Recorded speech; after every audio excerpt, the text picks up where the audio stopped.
The first call tore through my life on a Tuesday, announcing my father's sudden passing. The second came just 8 days later, telling me my mother had followed him. I drove back to Briar Glen fueled by shock and lukewarm coffee, bracing myself for the weight of grief. I had no idea mourning was a luxury my sister would not permit.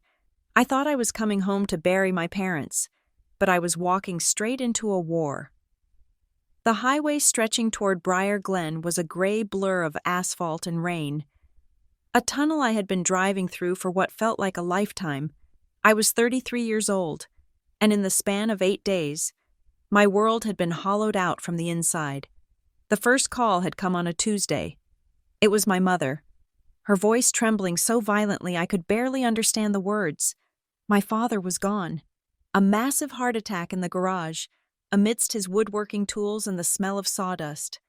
I had started packing immediately, trying to negotiate time off from my job in the city, trying to process the idea of a world without him, but before I could even make it to the interstate, the second call came. It was 8 days later. I was still in my apartment, surrounded by half-packed suitcases and a sense of paralysis. When the phone rang again, this time, it was my sister, Marin. Her voice was dry, clipped, and devoid of the hysteria that had gripped our mother. Mom had collapsed. A stroke, the doctor said, brought on by the shock, the grief, the sheer refusal of her heart to keep beating without her husband. She was gone before the ambulance reached the hospital. I drove home on a cocktail of lukewarm gas station coffee and adrenaline, the kind of manic energy that keeps you moving because stopping means you have to feel. I expected tears. I expected the heavy, suffocating blanket of shared mourning. I expected to fall into my sister's arms and weep for the two people who had built the foundation of our lives. I did not expect a war. Briar Glen looked exactly the same as I exited the highway. The welcome sign was still fading in the sunlight. The oak trees still lined Main Street like sentinels, and the air still smelled of damp earth and river water. But the familiarity curdled in my stomach. I drove straight to the funeral home, a sprawling Victorian building where we had said goodbye to our grandmother years ago. Marin was already there. My sister was 5 years older than me, a gap that had always felt like a canyon. She stood in the center of the viewing room, directing 2 funeral home employees with sharp, precise hand gestures. She was wearing a black dress that fit too perfectly, her hair pulled back in a severe bun that pulled her features tight. I walked in, my legs feeling heavy, my breath catching in my throat. "Marin," I said, my voice cracking. She turned. Her eyes were red-rimmed, but they were dry. She looked at me not with relief, but with a critical appraisal, scanning my wrinkled travel clothes and my unwashed hair. "You made it," she said. I moved to hug her, needing the physical contact, needing to know that we were in this together. She accepted the embrace stiffly, her body rigid against mine, and pulled away after a standard 3 seconds. "Everything is handled," Marin said, turning back to the room. "I have arranged the seating. The flowers are lilies, not roses. Mom hated roses." I blinked, trying to clear the fog. I thought she liked roses. Dad always bought her roses. Marin shook her head, a small, dismissive motion. That was for show. She hated the thorns. I ordered lilies. She handed me a printed program. It was heavy cardstock, expensive and glossy. I looked down at the order of service. My name was there. Near the bottom. "I have you down for 2 minutes," Marin said. "Keep it brief. People will be tired, and we have the reception at the community hall immediately after. I do not want this dragging on." 2 minutes, I asked. "Marin, they are our parents, and I am the one managing the logistics," she said, her voice dropping to a hiss. "You have been gone, Ellie. You have been living your life in the city. I have been here. I know what the community expects. Just stick to the script." The funeral passed in a haze of black wool and murmurs. I stood at the podium for my allotted time, looking out at the sea of faces, neighbors, teachers, friends of my parents, and felt utterly unmoored. Marin sat in the front row, her posture perfect, her face a mask of tragic dignity. She dabbed her eyes at the right moments, nodded at the pastor's words, and held court during the reception like a visiting dignitary. It was afterward, in the quiet of the parking lot, as the sun began to dip below the tree line, that the mask slipped. I was leaning against my car, exhausted, holding a plastic cup of water. Marin walked over, her heels clicking rhythmically on the pavement. "You did okay," she said, a little emotional, but fine. I stared at her. "I just buried Mom and Dad." "Marin, I am allowed to be emotional." She sighed, checking her watch. "I am just saying, you held it together better than I expected." I looked at her, really looked at her, and saw something cold swimming beneath the surface of her grief. It was calculation. It was assessment. "I am going to head to the house." I said, "I need to crash. I have not slept in 24 hours. Marin paused. She looked at her car, then back to me. "Actually," she said, "maybe you should stay with Tessa." My brow furrowed. Tessa Rayburn was my childhood best friend, but I had not called her yet. Why would I stay with Tessa? I am going home. I am going to sleep in my old room. Marin smoothed the front of her dress. "It is not really your home anymore, is it?" The words hung in the air, heavy and confusing. "What are you talking about?" I asked. Marin offered a tight, pitying smile. "You should be grateful you were raised here. Ellie, Mom and Dad did a lot for you, but things are different now." She turned and walked to her car before I could respond, leaving me standing in the fading light, a cold knot forming in the center of my chest. I drove to the house anyway. It was a beautiful 2-story colonial on a large lot. The place where I had learned to walk, to ride a bike, to drive. I pulled into the driveway, the gravel crunching under my tires, and saw that the porch light was off. The house looked dark, abandoned. I walked up the steps, my keys in my hand. I sorted through the ring. Finding the brass key that had opened the front door since I was 16, I slid it into the lock. It did not fit. I frowned, jiggling it. I pulled it out and tried again. It hit an obstruction. I stepped back and looked closer. The entire handle set had been replaced. Where there had been a standard deadbolt, there was now a sleek, digital keypad with a glowing blue screen. I stood there, staring at the lock, my brain refusing to process the information. It had been less than 48 hours since Mom died. Who changes a lock that fast? Headlights swept across the lawn. I turned to see Marin's SUV pulling in behind my car. She got out, carrying a thick folder tucked under her arm. She did not look surprised to see me.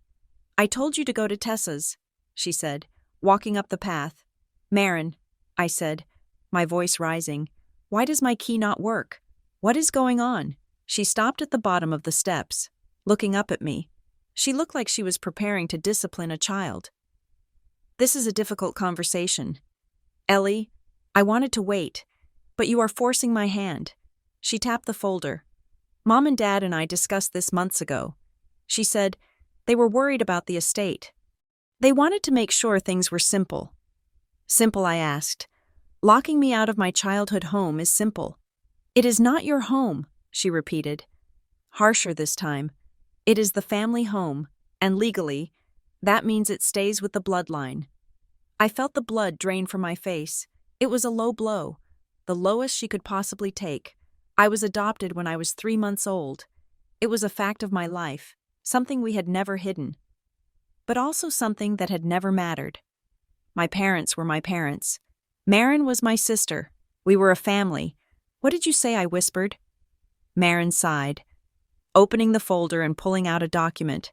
She did not hand it to me. She just held it up. Dad was very clear at the end. She said, he wanted the house to go to his real child. He wanted to ensure the legacy remained intact. You were charitable, a good deed, and they loved you. Ellie, they really did. But you were never really family, not in the way that matters for assets.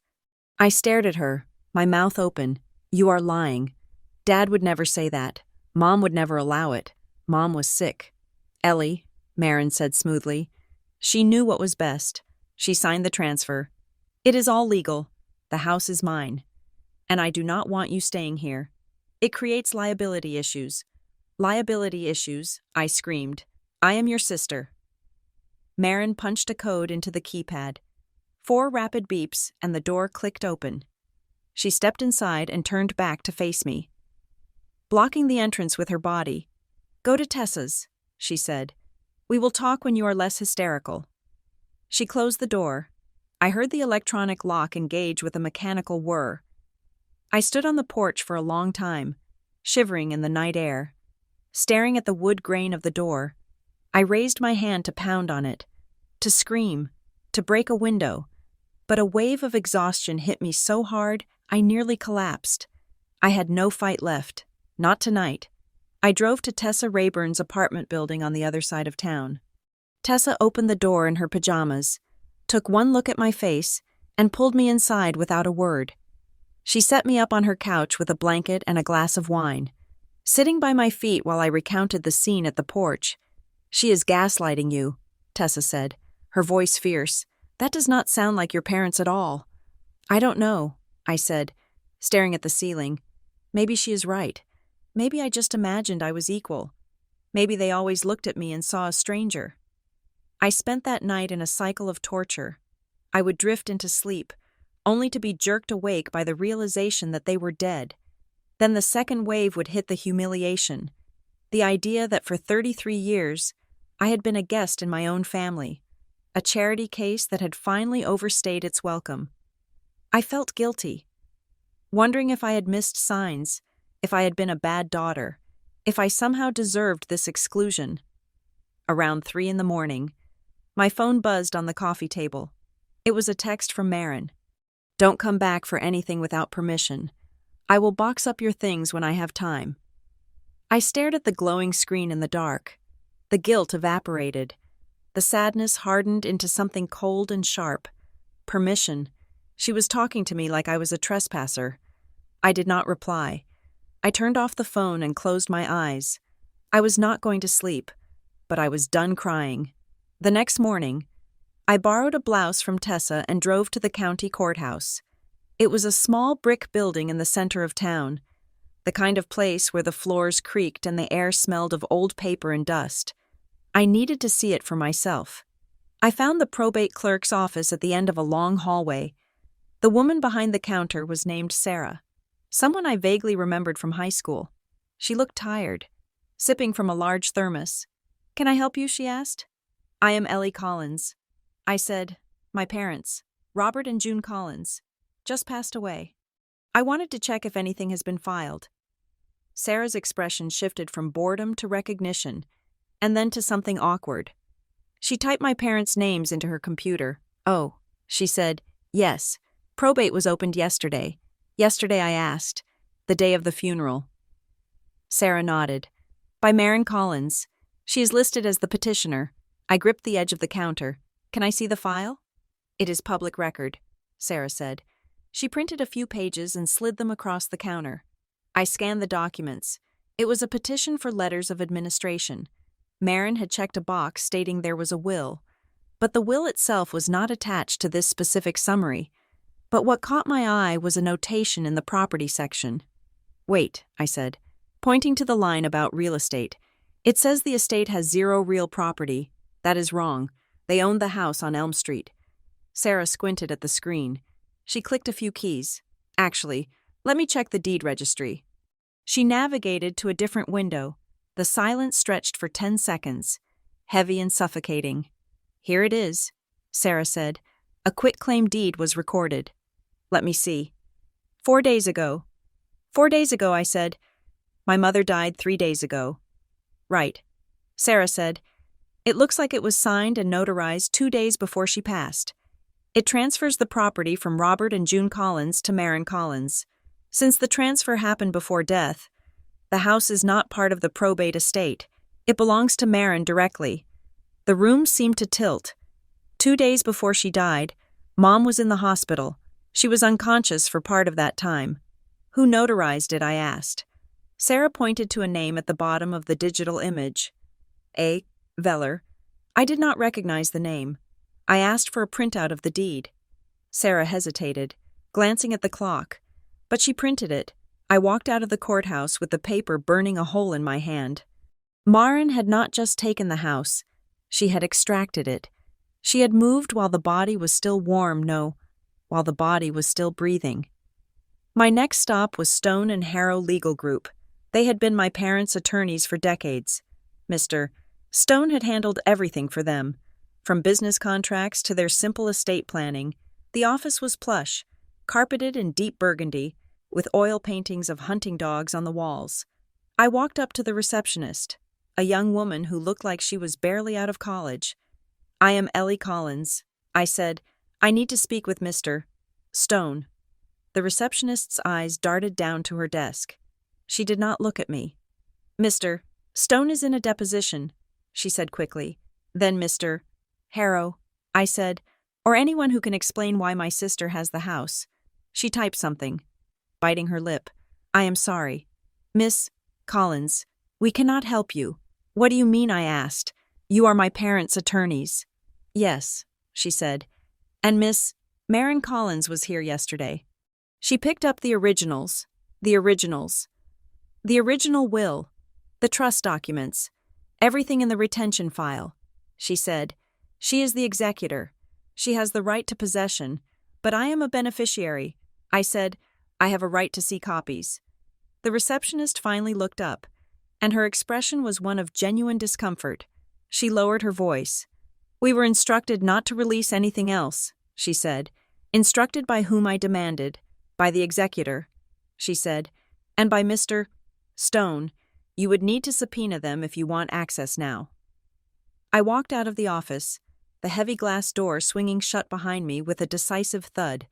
I stood on the sidewalk, watching the traffic pass. The realization was settling in like concrete. Maren had cleared the board. She had the house, the papers, the lawyer, and the law. I had nothing. I got back in my car and drove toward the house. I knew Maren had said not to come back, but I needed my things. I needed the quilt my mother had stitched for my high school graduation. I needed the wooden keepsake box my father had made me, the one with the hidden latch where I kept my old diaries and photos. If Maren was erasing me, I needed to save the evidence that I had existed. When I turned onto Elm Street, I saw the truck. It was a large white moving van, parked awkwardly in the driveway. Its back ramp extended onto the lawn. Two men were carrying boxes out of the front door, my parents' things. Panic flared in my chest. I slammed the car into park at the curb and ran up the driveway. "Hey," I shouted. "What are you doing?" The movers paused, looking confused. Before they could answer, a figure stepped out onto the porch. It was Cal Dwyer, Maren's boyfriend. He was a big man, a former college linebacker who now sold insurance and wore polo shirts that were too tight around the biceps. He stood at the top of the stairs, crossing his arms. "You are not supposed to be here." "Ellie," he said. His voice was flat, bored. "Cal, tell them to stop," I said, breathless. "Those are my parents' things. Maren is clearing out the clutter." Cal said, "Getting the place ready for staging." "Staging?" I asked. "She is selling it." Cal shrugged. "Market is hot. Look, Ellie, you need to leave." Maren was clear. "I am not leaving without my things," I said, stepping onto the first stair. "My quilt? My box? They are in my room." Cal moved. He did not hit me, but he stepped down and blocked the path, his large frame filling the space. He was a wall of muscle and condescension. "There is nothing in that room for you," he said. "Maren said anything left behind is considered abandoned property. It is all going to donation or the dump." "You cannot do this," I said, my voice shaking with rage. "That is illegal, Cal. So call the cops," he said, smirking. "Show them the deed." "Oh, wait. You don't have one." I tried to push past him. He caught my arm. His grip was tight, painful. "Don't make a scene." "Ellie," he said, "you are embarrassing yourself. You were lucky they kept you this long. Don't push your luck." He shoved me back gently, just enough to make me stumble off the step. I looked at him, at the movers carrying a lamp that had sat on my father's desk for 20 years, and I realized I could not win a physical fight. I turned and ran back to my car. I scrambled inside, locked the doors, and drove. I did not know where I was going until I found myself parked in the back corner of the desolate parking lot behind the old cinema. I cut the engine. The silence of the car pressed in on me. I screamed. It was a guttural, ugly sound that tore at my throat. I slammed my hands against the steering wheel until my palms stung. I cried until I could not breathe. Great heaving sobs that shook my entire body. The grief I had been holding back. The grief Marin had not allowed me to feel. Finally broke through. I cried for my father. I cried for my mother. I cried for the little girl who had apparently been a tax write-off or a charity case. I sat there for an hour, watching the sun move across the sky. Eventually, the tears stopped. I was empty. I reached over to the glove compartment to find a napkin or a tissue. I popped the latch. The little door fell open. Inside, resting on top of the manual and a tire gauge, was a small, folded piece of paper. I frowned. It was a piece of lined notebook paper. Torn hastily, I picked it up. It was my mother's handwriting, the looping, elegant cursive I had known my whole life. There were just 2 words, top drawer. I stared at it. I remembered the last time I had seen my mother. 3 weeks before she died. She had borrowed my car because hers was in the shop. She must have slipped this in then. Top drawer. She did not mean my drawer. She meant hers. The antique highboy dresser in the master bedroom. The one place in the house strictly off limits to us as kids. My heart began to hammer against my ribs. Why would she leave a note in my car? Why not tell me? Because she couldn't tell Marin. I looked at the clock on the dashboard. It was 4 in the afternoon. Cal and the movers would be finishing up. Marin usually had dinner with Cal on Wednesdays at the steakhouse across town. I waited. I sat in that parking lot for 3 hours, watching the shadows lengthen until the world turned blue and gray. At 7:30, I started the engine. I drove back to the house, parking 2 streets over. I walked through the backyards, moving through the shadows like a ghost, dodging motion sensor lights and barking dogs. I reached the back of our property. The fence was old. I knew a loose board behind the hydrangeas. I slipped through. The house was dark. The moving truck was gone. I crept up to the back patio. The sliding glass door had a wooden dowel in the track my father's low-tech security system. But I knew the kitchen window above the sink had a broken latch. I had used it to sneak out when I was 17.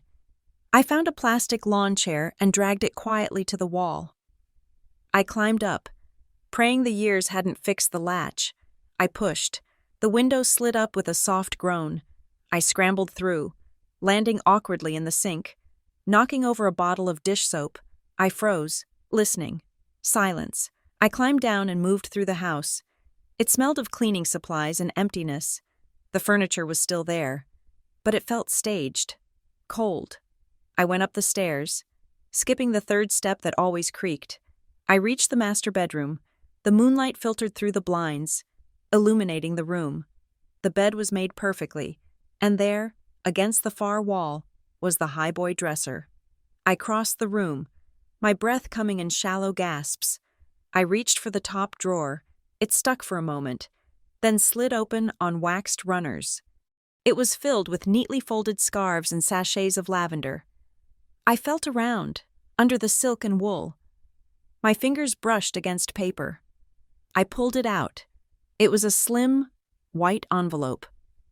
On the front, in my mother's shaky hand, shakier than the note in the car, were the words, "Ellie only." I stared at it, my hands trembling. Beep. The sound cut through the silence like a gunshot. Beep, beep, beep. The front door keypad. I heard the mechanical whir of the lock disengaging. I shoved the envelope into the waistband of my jeans, under my shirt. The front door opened downstairs. I am just saying, I think I left my phone on the counter. Marin's voice drifted up the stairs, clear and terrifying. "Make it quick," Cal's voice rumbled. "I'm hungry." Footsteps echoed on the hardwood floor of the entryway. I was trapped. I held my breath, my back pressed against the wall of the upstairs hallway. Below me, the heavy tread of Cal's boots moved from the foyer into the kitchen, followed by the sharp clicking of Marin's heels. They were arguing about takeout options. their voices echoing in the house that had once held only the soft sounds of my parents' laughter. I needed to move. Now. I crept back into the master bedroom, the floorboards feeling like landmines under my sneakers. I made it to the window I had entered through. The drop to the patio was manageable, but silence was the price of freedom. I swung my legs over the sill, hanging by my fingertips for a heart-stopping second, then let go. I landed in the damp grass with a thud that felt loud enough to wake the dead. I froze, crouching in the shadows of the rhododendrons. "Did you hear that?" Cal's voice drifted through the open kitchen window. "Probably a raccoon," Marin replied, her tone dismissive. "The trash cans are full." I did not wait to hear the rest. I scrambled over the back fence, tearing the knee of my jeans, and sprinted through the neighboring yards until I reached my car 2 streets over. My hands shook so badly it took me 3 tries to get the key into the ignition. I didn't turn on my headlights until I was 3 blocks away. I drove until the familiar streets of Briar Glen gave way to the neon solitude of the highway. I pulled into a 24-hour diner called The Skillet, a place that smelled of bacon grease and floor wax. I slid into a vinyl booth in the back corner, away from the few truckers nursing coffee, and placed the envelope on the Formica table. My mother's handwriting stared back at me, Ellie only. I ordered a black coffee from a waitress who looked too tired to care why a woman was crying in her section at 9 at night. When she left, I slit the envelope open with my thumbnail. 3 things fell out. The first was a small, silver key. It was nondescript, but the head was stamped with a number 402. The second was a photocopy of a document. It looked old. The paper yellowed in the scan. It was a beneficiary designation page for a life insurance policy I had never seen. My father's signature was at the bottom, dated 15 years ago. In the primary beneficiary section, my mother's name was listed, but under contingent beneficiaries, my name was highlighted in yellow marker. Marin's name was there too, but mine was the one Mom had wanted me to see. The third item was a note. It was written on the back of a grocery receipt, the ink shaky, as if written in haste or in secret. "Ellie, if anything happens, do not let Marin rush you. She thinks she knows best, but she does not know everything. The house is complicated. Trust the bank. I love you. My sweet girl. You are mine. Mom. You are mine." The words hit me like a physical blow. After days of Marin telling me I was a stranger, a charity case, a mistake, here was my mother reaching from beyond the grave to claim me. I pressed the note to my lips, tasting the salt of my own tears. The house is complicated. What did that mean, and trust the bank? I looked at the key again. It had to be a safe deposit box. My parents had banked at Lakeview Community Bank since before I was born. I sat in that booth until the sun came up, drinking coffee that turned into acid in my stomach, making a plan. I was done crying. Marin had started a war, thinking I was unarmed. She was wrong. I was waiting at the doors of Lakeview Community Bank when they unlocked them at 9 o'clock the next morning. The lobby was quiet, filled with the respectful hush of money sleeping. I asked for the branch manager. Ronnie Patel came out of his glass-walled office a moment later. He was a kind man with salt and pepper hair, who had given me a lollipop every time I came in with my dad as a kid. He smiled when he saw me, but the smile did not reach his eyes. It was the bereavement smile I was learning to hate. "Ellie," he said, shaking my hand warmly. "I was so sorry to hear about Robert and June. They were good people, the best." "Thank you, Ronnie," I said, trying to keep my voice steady. "I am trying to sort through some things. I found this." I placed the silver key on his desk. He looked at it, and his posture stiffened. He sat back in his chair, folding his hands. "Box 402, he said. "Yes, that belonged to your parents." "I need to access it," I said. "I think there are instructions inside about the estate." Ronnie sighed, a sound of genuine professional pained regret. "Ellie, you know I would help you if I could.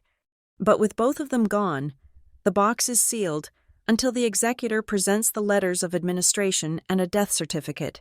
I cannot just let you in. I am their daughter, I said, leaning forward. I know, he said softly, but legally, Marin is the one who filed the probate petition. The court recognizes her authority. Not yours. Not yet. I felt the door slamming in my face again. Marin was everywhere. Please, Ronnie, I whispered. Just tell me if it is still there. Marin said there was nothing for me.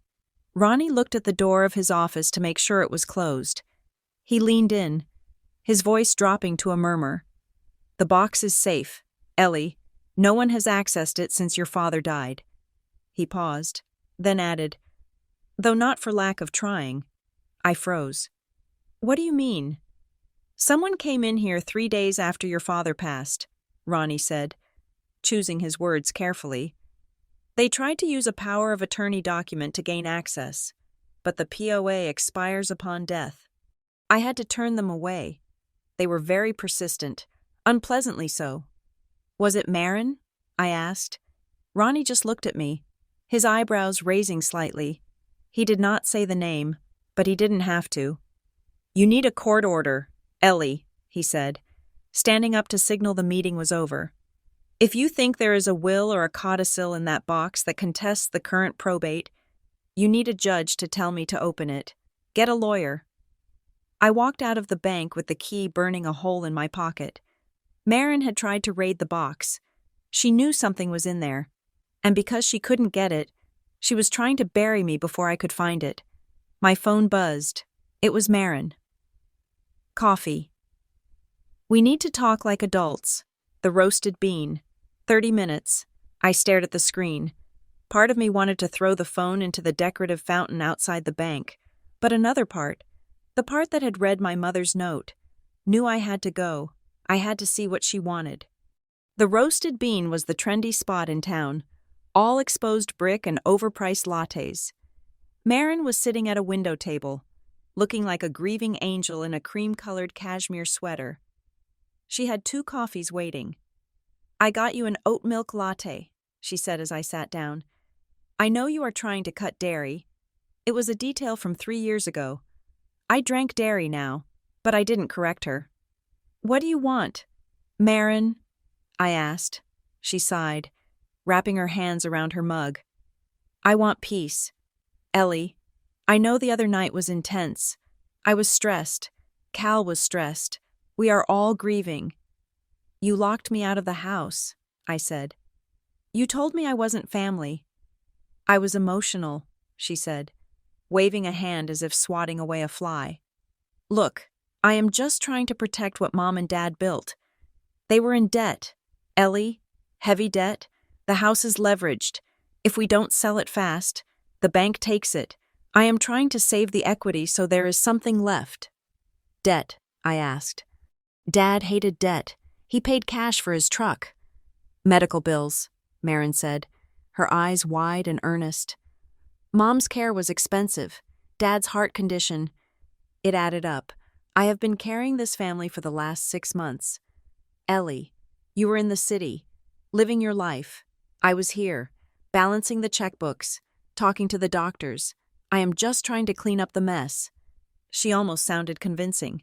If I hadn't found the note, if I hadn't spoken to Ronnie, I might have believed her. She was playing the martyr, the dutiful daughter burdened by the irresponsible sister. So you are selling the house to pay debts, I asked. Exactly, she said. And the adoption thing, I shouldn't have said that. I was just trying to explain the legal technicalities of the deed transfer. Dad wanted to simplify things. She took a sip of her coffee, then looked at me over the rim of the cup. I just don't want you wasting your time running around town, she said. It is embarrassing for the family. People talk. Who talks? I asked. You know, she said, like going to the bank this morning. It looks desperate. Ellie, harassing poor Ronnie Patel. My blood ran cold. I had left the bank 15 minutes ago. I hadn't told anyone. How did you know I was at the bank? I asked, keeping my voice level. Marin blinked. A flicker of annoyance crossed her face, quickly smoothed over. Oh, you know this town. she said with a forced laugh. Small-town telegraph. Someone saw you and texted me. They were worried. Who? I pressed. Does it matter? She snapped, the mask slipping. The point is, you are making scenes. Stop it. Go back to the city. I will send you a check when the estate settles. $5,000. Maybe 10. Whatever is left. I am not going anywhere, I said, standing up. And I don't want your money. Marin, I want the truth. I walked out, leaving the oat milk latte untouched. Marin didn't follow me. She didn't have to. She had eyes everywhere. I needed professional help. I couldn't trust the family attorney, and I couldn't trust the town gossip network. I needed someone who didn't care about the Collins family reputation. I found Sable Inquiry Services in the yellow pages of all places, listed under a generic graphic of a magnifying glass. The address led me to a strip mall on the edge of town. Sandwiched between a vape shop and a tax preparer, the office smelled of stale cigarette smoke and cheap cologne. Juno Park sat behind a metal desk that looked like military surplus. She was a woman in her 40s with a sharp, angular haircut and eyes that looked like they had seen every variety of human disappointment. I don't do cheating spouses, she said without looking up from her laptop. It is depressing, and the pay sucks. My sister stole my inheritance, I said, and I think she forged a deed. Juno stopped typing. She spun her chair around. Now that, she said, sounds interesting. Have a seat. I told her everything, the lock, the deed, the notary, the note from my mother, the bank key. I showed her the picture I had taken of the deed at the clerk's office. Juno listened without interrupting, taking notes on a yellow legal pad. When I finished, she pulled the photo of the deed toward her. She took a jeweler's loupe from her drawer and peered at the image on my phone screen. This notary stamp, she said, pointing to the bottom. A Veller. Yeah, I said. I don't know who that is. I do, Juno said. Arthur Veller. He was a notary in town for 30 years, retired 5 years ago, lives in a nursing home in Cedar Creek now. She tapped the screen. The commission expiration date on this stamp says next year, she said. But Arthur let his commission lapse when he retired. He couldn't have notarized this legally, and even if he renewed it, look at the signature. It is too steady. Arthur has Parkinson's. I felt a surge of adrenaline. So it is a fake. It is a bad fake, Juno said. Amateur hour, but in a small town, nobody checks the stamps unless someone makes them check. I will look into the timelines. I charge $50 an hour plus expenses, $500 retainer. I wrote her a check for $500. It was a third of my savings. Get me proof, I said. I will get you enough to bury her, Juno said, or at least enough to make her sweat. I couldn't stay at Tessa's forever. Her apartment was tiny, and I felt like a burden. I found a room for rent on Craigslist, a converted garage apartment behind a house owned by an elderly woman named Mrs. Higgins, who was hard of hearing and didn't ask questions. It was drafty, the shower pressure was non-existent, and the furniture smelled of mothballs. But it was mine. I set up my laptop on a folding table and tried to force myself back into a routine. I was a graphic designer for a marketing firm in the city, a job that allowed remote work but demanded creativity. Creativity was hard to come by when you were at war with your sister. I missed deadlines. I sent files with the wrong layers. During a Zoom meeting, my boss, Marcus, asked me a question 3 times before I registered he was speaking to me. After the meeting, he called me. Ellie, he said, his voice gentle but firm.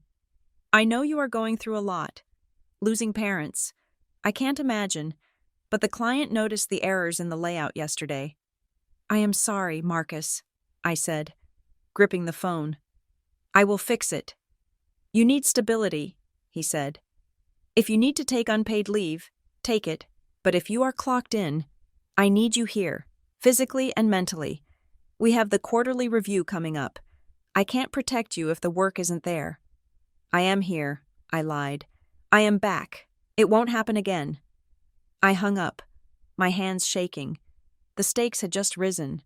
If I lost my job, I lost my income. If I lost my income, Marin won by attrition. I had to fight on two fronts now. The next day, I drove to Carden Ridge, the neighboring city where the county adoption records were held. Marin's voice was still echoing in my head. You were never really family. I needed to know. Had there been something irregular? Was I really just a tax write-off? The records office was a fluorescent-lit purgatory of metal filing cabinets. Because I was an adult adoptee, the clerk told me I could request non-identifying information without a court order. I filled out the forms. My hand cramping, the clerk, a bored man named Steve, disappeared into the back for 20 minutes. When he returned, he handed me a thin manila folder. Pretty standard stuff, he said, chewing gum. Closed adoption. Agency was New Hope Services, defunct since the late 90s. No red flags, all legal. I opened the folder. I read the summary. Biological mother, age 19. Student, unable to provide support. Biological father, unknown. Adoptive parents. Robert and June Collins. Home study approved. Background check clear. It was boring. It was completely, utterly bureaucratic. There was no scandal, no tax scheme, no irregularity. My parents had wanted a baby. They had gone through the process. They had brought me home. I felt a wave of relief, followed by a tsunami of rage. Marin had lied. She hadn't just exaggerated. She had fabricated a narrative to delegitimize my entire existence. She wasn't just greedy. She was cruel. I drove back to Briar Glen with the file on the passenger seat. I stopped at the gas station on Main Street to fill up. Mrs. Gable, my third-grade teacher, was at the pump opposite me. She looked at me with a strange expression, pity mixed with a little bit of judgment. "Hello, Ellie," she said. "I didn't know you were still in town." "I am sticking around for a bit," I said. She nodded, looking uncomfortable. "It is very generous of Marin to let you stay at the house, considering." "Considering what?" I asked, the nozzle clicking off in my hand. "Well," Mrs. Gable lowered her voice. "You know, the situation. Marin told the church group about how your parents took you in as a financial arrangement. For the taxes, it must be hard for you, knowing that." The world stopped spinning for a second. "She said what?" I whispered. "Oh, dear." Mrs. Gable said, realizing she had stepped in it. "I just meant, well, she said it was a tax burden thing, that they were doing a favor for the state, but that they loved you anyway. Of course." I stared at her. "Mrs. Gable, my parents adopted me because they wanted a daughter. Marin is lying." Mrs. Gable pulled the nozzle out of her car, looking away. "Well, families are complicated, aren't they? Good luck, Ellie." She got in her car and drove away. I stood there, smelling gasoline and betrayal. Marin was rewriting my history. She was poisoning the water. She was telling everyone I was a transaction, so that when she stole everything, it would look like a correction of an accounting error. Not a theft. I went to Juno's office straight from the gas station. I didn't even knock. "She is telling people I was a tax write-off," I said, slamming the door. Juno looked up from a stack of papers. She didn't look surprised. "That is the least of it," Juno said. "Sit down." She pushed a document toward me. I pulled the probate filing Marin submitted. Juno said, "She filed for a small estate affidavit. In this state, you can only use that if the total assets are under $50,000. It lets you skip the full probate process. No court supervision, no inventory requirement. But the accounts," I said.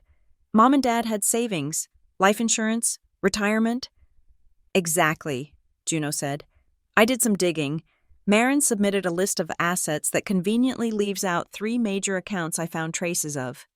And she claims the house was already transferred, so that value is 0. "Where is the money?" I asked. "Moved," Juno said. "I found a transfer of $20,000 from your mother's checking account to an account in Marin's name. 2 weeks before your mother died. The memo line said, reimbursement. Reimbursement for what? For nothing. Juno said, she is draining the estate before the court can count it. It is fraud. Ellie, straight up. So we can stop her. We can try, Juno said. But the small estate affidavit has already been approved by the clerk. To overturn it, you have to file a formal challenge. You have to sue the estate. You have to sue your sister. I looked at the papers. If I do that, there is no going back. There was no going back the minute she changed the locks, Juno said. My phone buzzed. It was Tessa. Call me. Important. I dialed her number. Ellie? Tessa said. Her voice hushed. I was just at the courthouse renewing my tags. I saw Cal. So, he was in the records room, Tessa said, laughing with one of the clerks, a guy named Gary. Okay. Ellie. Gary is Cal's cousin, Tessa said. He is the one who processes the deed recordings. If Marin filed a fake deed, Gary is the one who would have stamped it without looking too closely. The picture clicked into focus. The rush, the sloppy notary stamp, the immediate lock change, the small estate filing. It wasn't just Marin. It was a network, a small-town web of favors and looking the other way. I thanked Tessa and hung up. I looked at Juno. She has people on the inside, I said. Cal's cousin works in records. Juno nodded grimly. That explains why the deed went through so fast. This is going to get ugly. Ellie, they have the home field advantage. I thought about the key in my pocket. I thought about the lie Mrs. Gable had repeated. I thought about my father's empty chair and my mother's desperate note. I wasn't the girl who had left Briar Glen to design logos and drink artisanal coffee anymore. I was the daughter of Robert and June Collins, and I was done being polite. I don't care about the home field advantage, I said to Juno. I want to file. I want to sue. I want to freeze everything. Juno cracked a rare, terrifying smile. Good, she said. I know a lawyer. She is expensive. She is mean. And she hates Marin's lawyer. Let's make a call. The clerk at the probate window, a woman named Janice who wore reading glasses on a chain, looked at my paperwork with a mixture of pity and bureaucratic fatigue. I had filled out the forms to enter my appearance as an interested party in the estate of Robert and June Collins. It felt like signing a guest book at a party I wasn't invited to. The docket is full, Janice said, tapping her screen. The earliest hearing date I can give you is the 14th of next month. Next month? I asked, my voice rising. My sister is trying to sell the house now. If I wait 4 weeks, the assets will be gone. Janice lowered her voice. If there is an immediate risk of asset dissipation, you can file for an emergency temporary restraining order, but you need a lawyer for that. Honey, and you need proof, real proof, not just family squabbles. I have proof, I said, though my stomach churned at the lie. I had suspicion. I had a gut feeling. I needed the proof. I walked out of the courthouse and called Juno. I need the deed, I said. Not the digital copy. I need to see the signature. Already ahead of you, Juno said. Meet me at the office. When I arrived at the strip mall office, Juno had a large monitor set up. On the screen was a high-resolution scan of the quitclaim deed. Look at this, Juno said, zooming in on the bottom of the page. The date was clear 2 days before my mother died. Now look at the notary stamp, Juno said. Oh, Veller, Arthur Veller. I pulled his signature from a mortgage discharge he did 5 years ago. She put the 2 images side by side. The older signature was shaky, the lines jagged, consistent with an elderly man's hand. The signature on the deed, the one from 3 days ago, was smooth, too smooth. It had the confident loop of someone signing their name quickly, without a tremor. That is not Arthur, I said. Nope, Juno said. Arthur is in a memory care unit. I called his son. Arthur hasn't held a pen in 6 months. So Marin forged it. Or someone did it for her, Juno said. But here is the kicker. The deed says it was signed at the grantor's residence. That means the notary, whoever it really was, claims they were at your parents' house 2 days before your mom died. Mom was in and out of consciousness, I said. She was on morphine. She couldn't have signed this. I stared at the screen. The signature for June Collins was a scrawl. It didn't look like her handwriting. It looked like a spider crawled across the page. I am going to talk to her, I said. I am going to give her one chance to fix this. Bad idea, Juno said. She will just dig in. I have to try, I said. She is my sister. I found Marin at the house. I didn't knock. I used the back window again.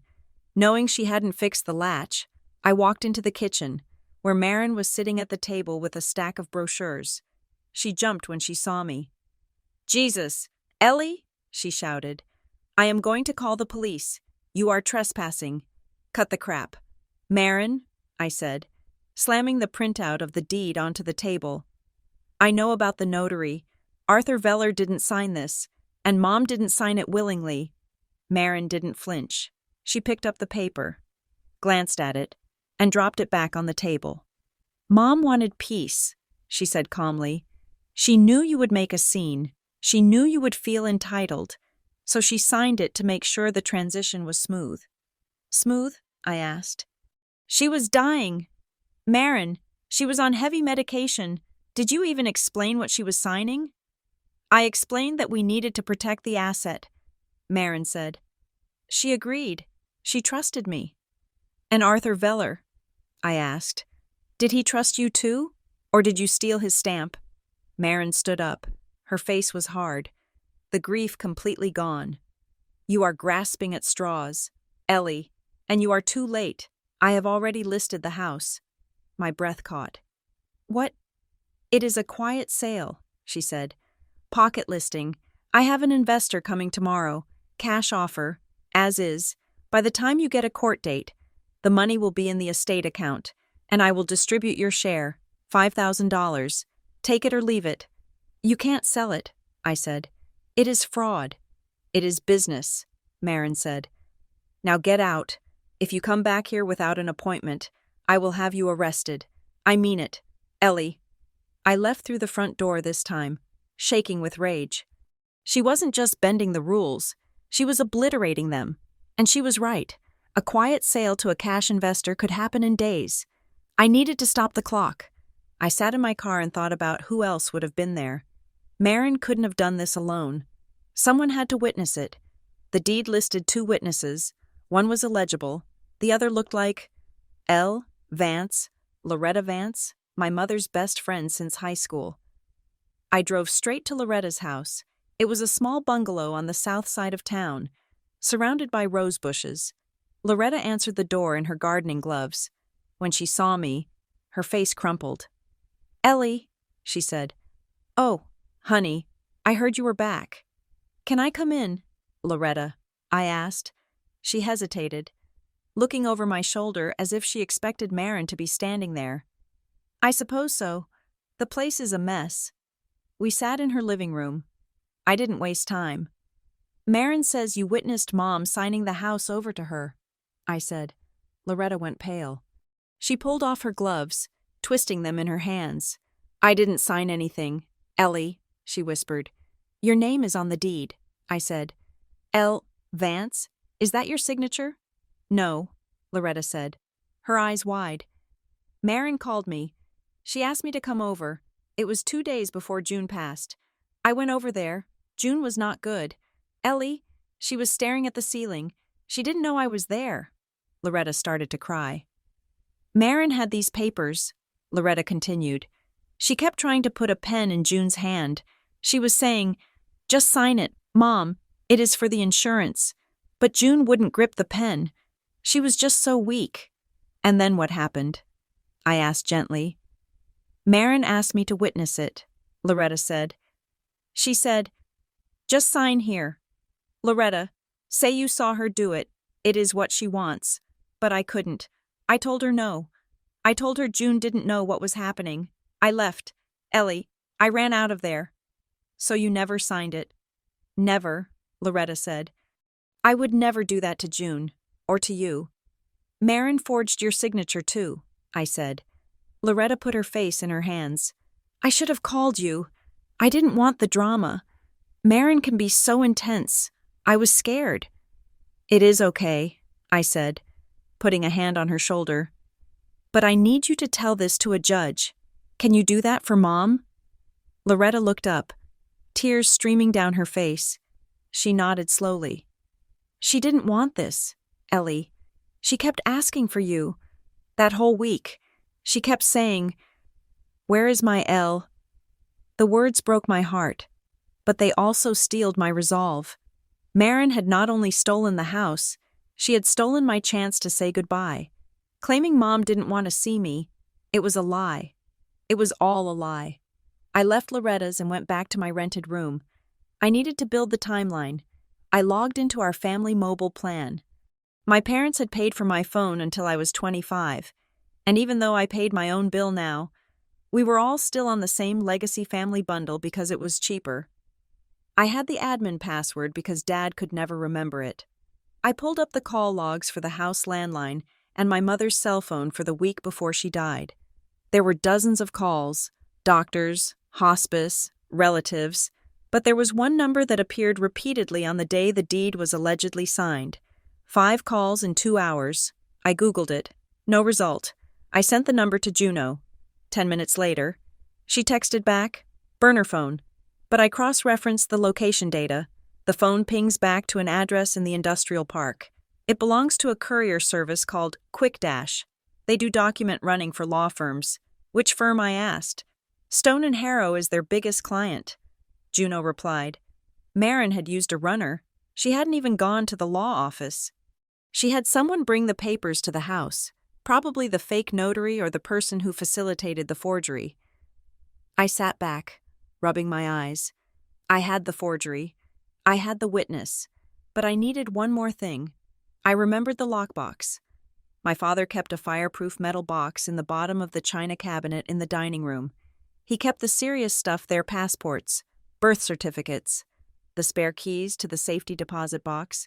If Marin had cleared the house, she would have found it. I went online to the real estate site Marin had likely used for the quiet sale. It wasn't on the public MLS, but there were coming soon sites for investors. I found it on a site called Briar Glen Unseen Gems. There were photos of the interior, the living room, staged with generic furniture, the kitchen, counters wiped clean, and the dining room. I zoomed in on the photo of the china cabinet. The glass doors were open.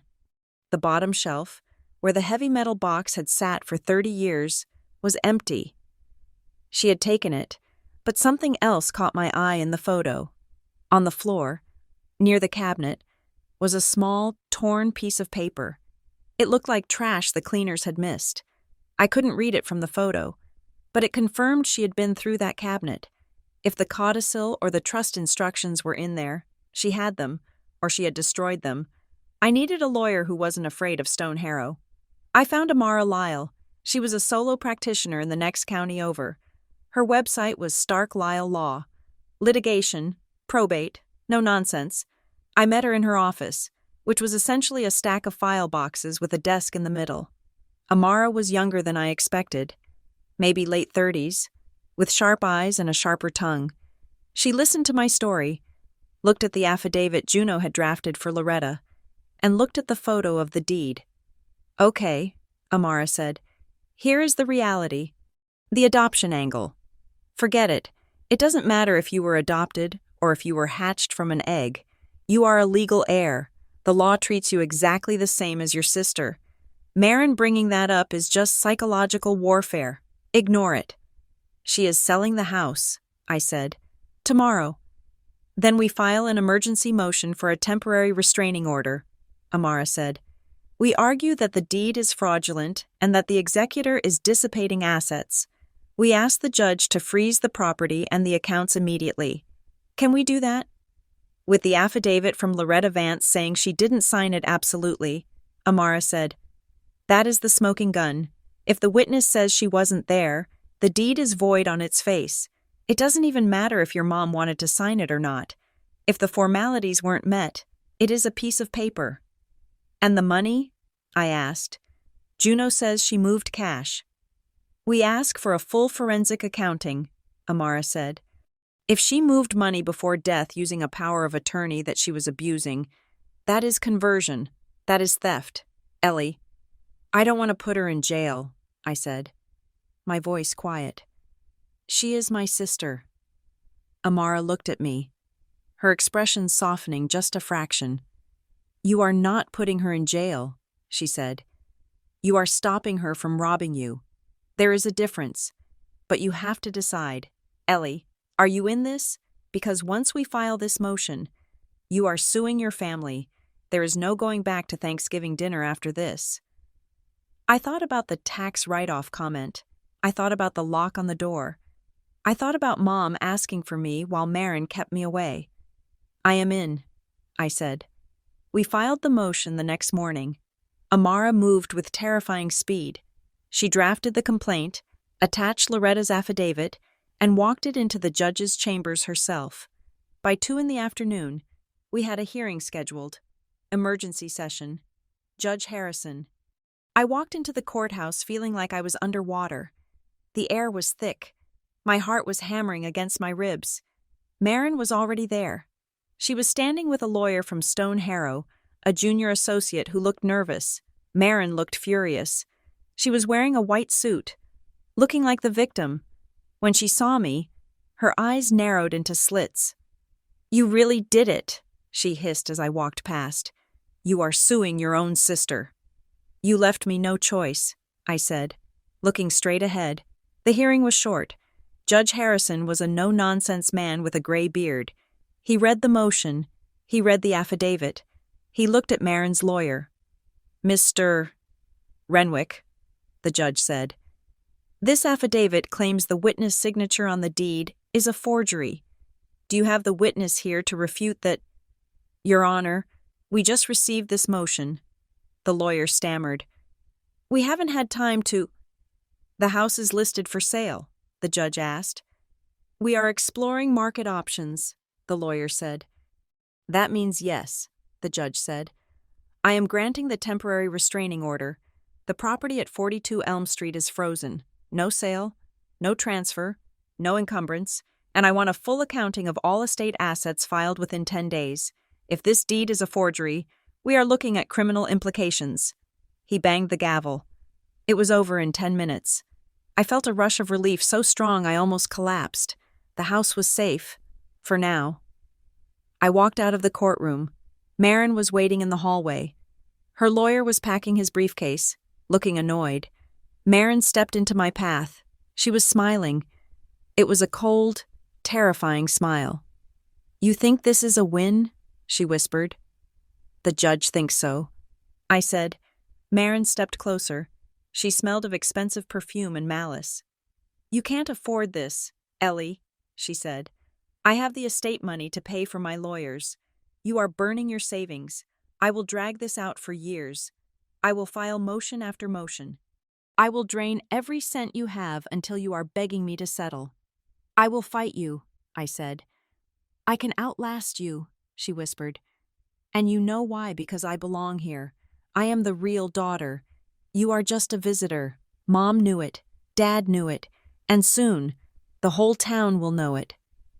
She turned and walked away, her heels clicking on the marble floor. I stood there, watching her go. She wasn't just greedy. She wasn't just trying to maximize her inheritance. She hated me. She wanted to erase me. She wanted to rewrite the history of our family so that I had never existed. I felt sick, but I also felt something else. I felt the key to the safety deposit box in my pocket.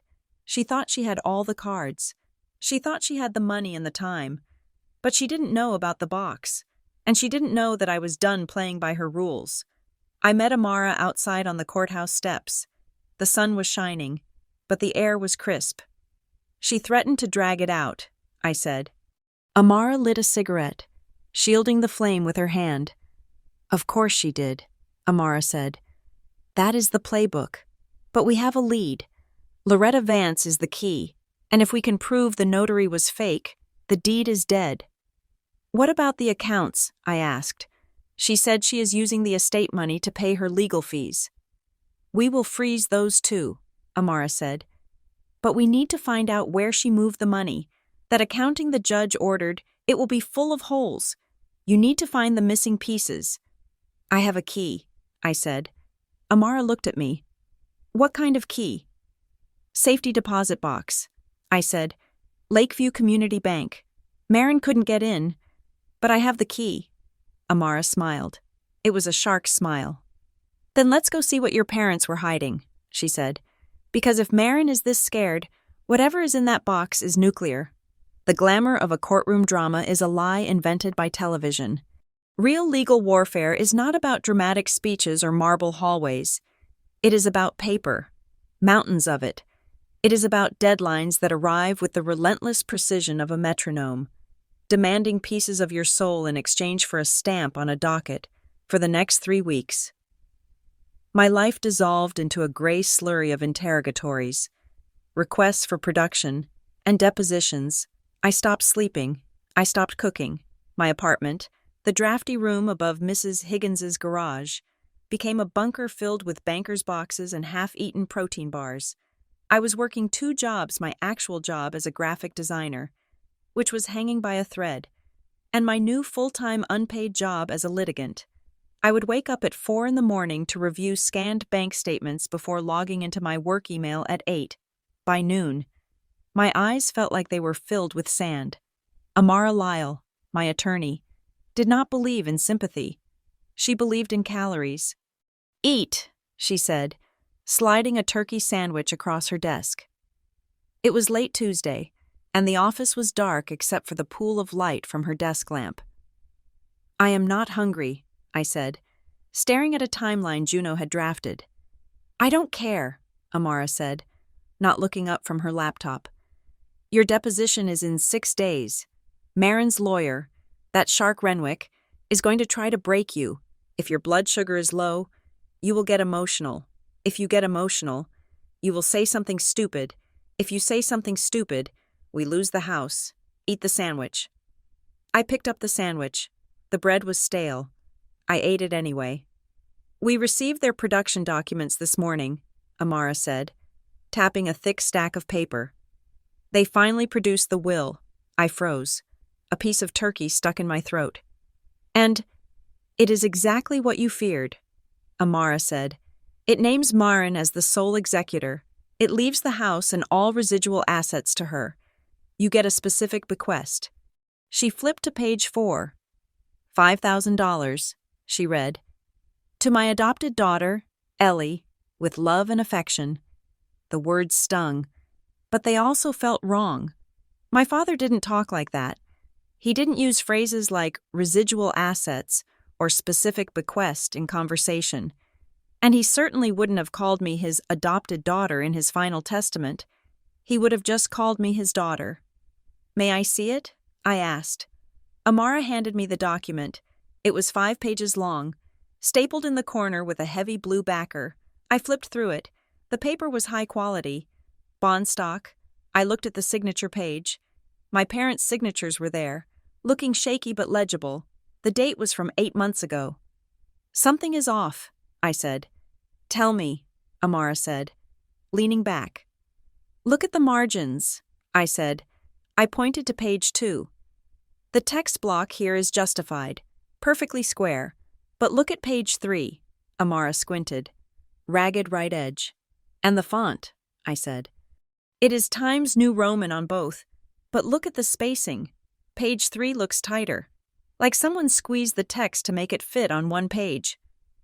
Amara pulled a magnifying glass from her drawer. She examined the staple holes in the top left corner. One set of holes on the blue backer, she murmured. But look at page 3. There are microscopic tears near the existing staple. This page was stapled before, then unstapled, then restapled into this packet. They swapped the pages, I said, the realization settling in my stomach like lead. They kept the signature page, which was real, and the first page, which identifies them. But they changed the middle. They changed the distribution. It is a Franken will, Amara said. Disgusting, and very hard to prove without the original digital file. Stone and Harrow will say their system purged the metadata, I said. Or that the printer just jammed. We need the previous version, Amara said. Or a later one. I went home that night and did the only thing I could do. I became a digital archaeologist. My mother had owned an old tablet, a chunky device she mostly used for playing solitaire and reading recipes. Marin had taken the physical device when she cleared the house, but I knew my mother's password. It was Junebug1955. I logged into her cloud account from my laptop. My heart hammered as the two-factor authentication prompt appeared. It was sending a code to her old cell phone number. Marin had disconnected the phone. I swore, slamming my hand on the desk. Then, a small miracle. A second option appeared, send code to recovery email. The recovery email was my father's old Yahoo account. I knew that password too. Red Sox 04. I was in. I scrolled through the photo backups. Thousands of pictures. My father in the garden. A blurry photo of the cat. Screenshots of knitting patterns. I scrolled back to last November, 4 months before they died. There was a series of photos taken in the home office. Mom must have been documenting something for insurance, or maybe just testing the camera. She had taken a selfie in the mirror of the hallway, then a few shots of the desk. I clicked on one image. It was the mahogany desk in the study, covered in papers. My father's glasses were sitting on top of a stack of bills, and there, peeking out from under a pile of envelopes, was the corner of a manila folder.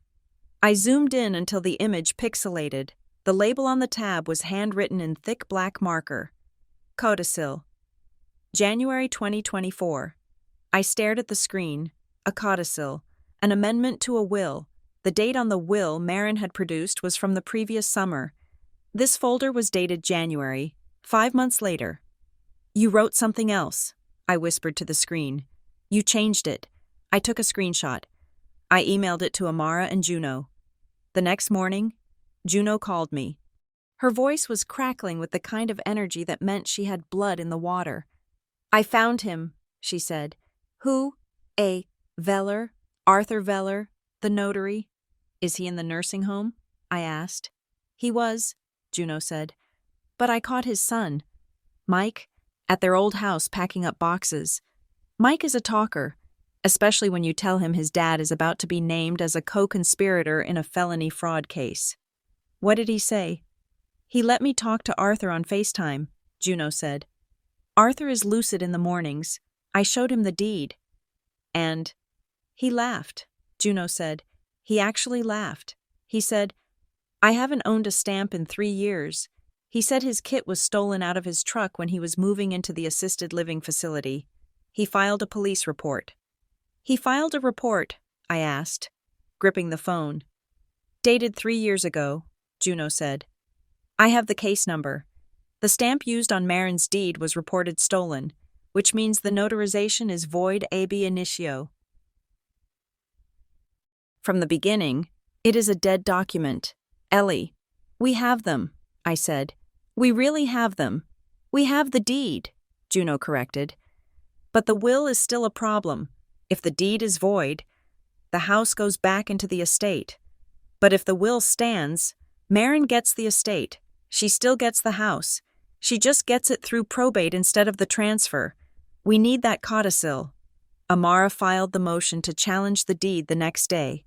Attaching the police report about the stolen stamp and the affidavit from the notary's son, she also requested a forensic document examination of the will.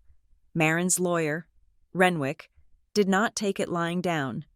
2 days later, I received a motion in response. It was thick, heavy, and cruel. Motion to deny forensic review and request for sanctions. I sat in Amara's office, reading the paragraphs Renwick had written. The petitioner, Ellen Collins, has a history of emotional instability and estrangement from the family. The petitioner is financially motivated, having struggled to maintain employment in the competitive city market. The petitioner's status as an adoptee created a lifelong dynamic of jealousy toward the biological daughter. Marin Collins, which is now manifesting as vexatious litigation. I felt my face burning. They were using everything, my adoption, my grief, The fact that I was renting a room above a garage, they were painting a picture of a desperate, jealous charity case trying to claw money away from the grieving, dutiful biological daughter. "This is lies," I said, my voice shaking. "I am not estranged. We talked every Sunday." "It is a narrative," Amara said, her voice hard. "They are trying to make you look like a gold digger, so the judge dismisses your concerns as spite. It is ugly, but it is standard." "I have to answer this," I asked. "We have to depose you," Amara said. "You are going to sit in a room with Marin and Renwick, and he is going to ask you about your finances, your therapy, your relationship with your parents. He is going to try to make you cry, and you are going to sit there and give him nothing. Do you understand?" "I understand," I said, but inside, I was screaming. A week later, amidst the chaos of preparation, I received an email from an unexpected source. Sender Briar Glen Community Foundation. Subject: The Robert and June Collins Scholarship Fund. I opened it. "Dear Ms. Collins, we were so saddened to hear of your parents' passing. We are reaching out because our records list you as the successor advisor for their donor-advised fund.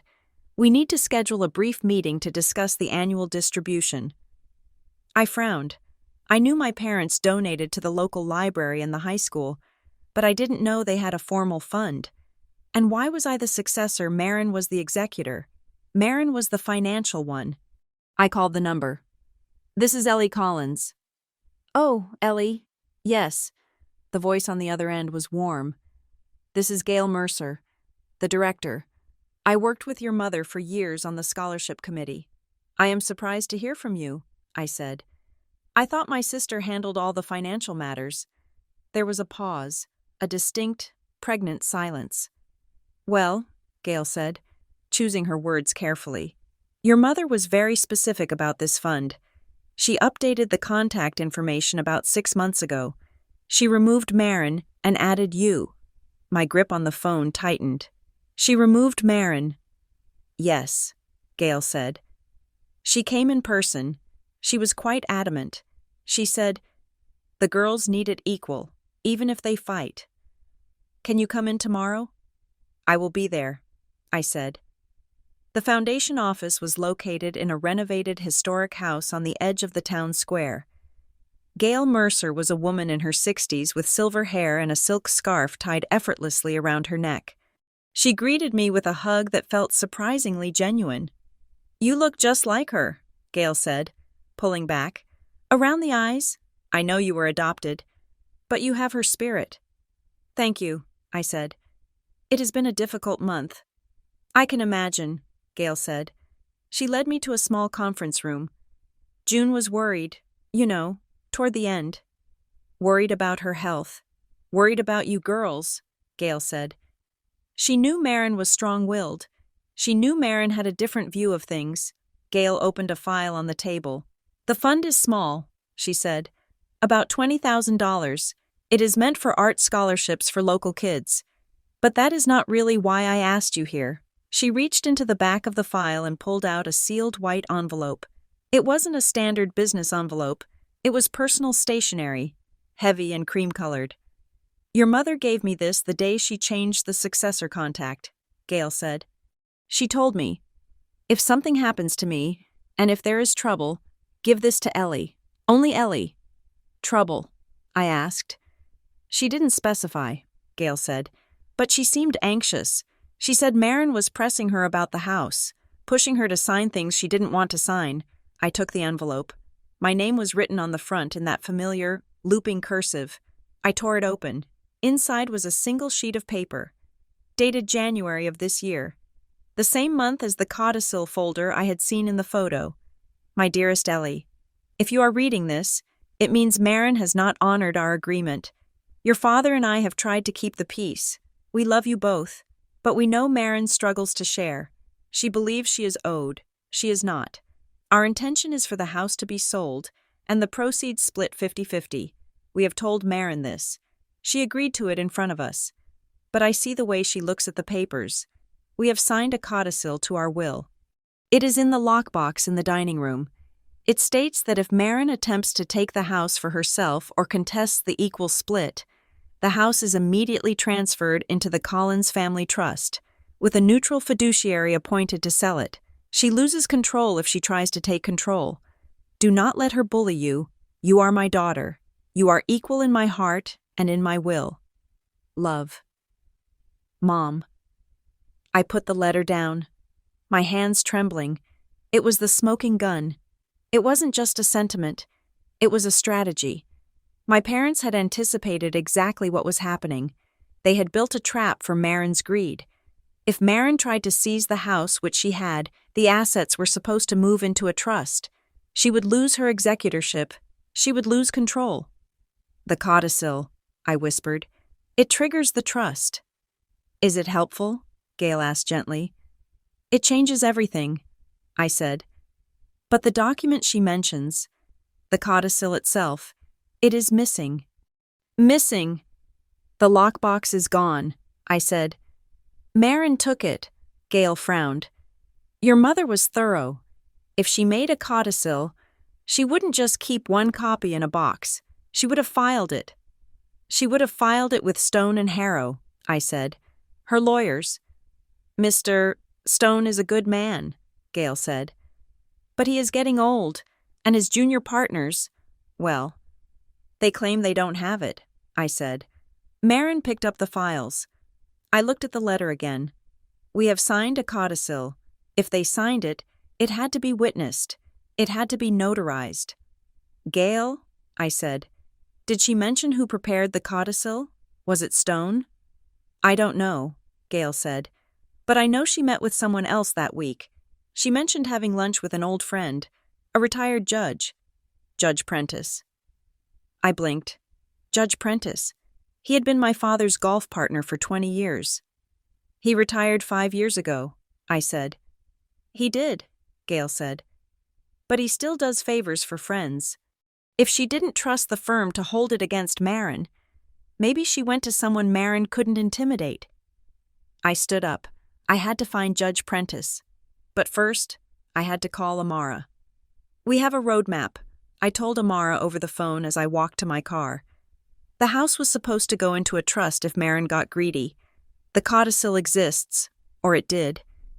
If Marin destroyed it, Amara said, her voice low and dangerous, she committed a felony, a real one, not just a civil dispute. We are talking prison time. She cleared the house, I said. She took the lockbox. She probably burned it.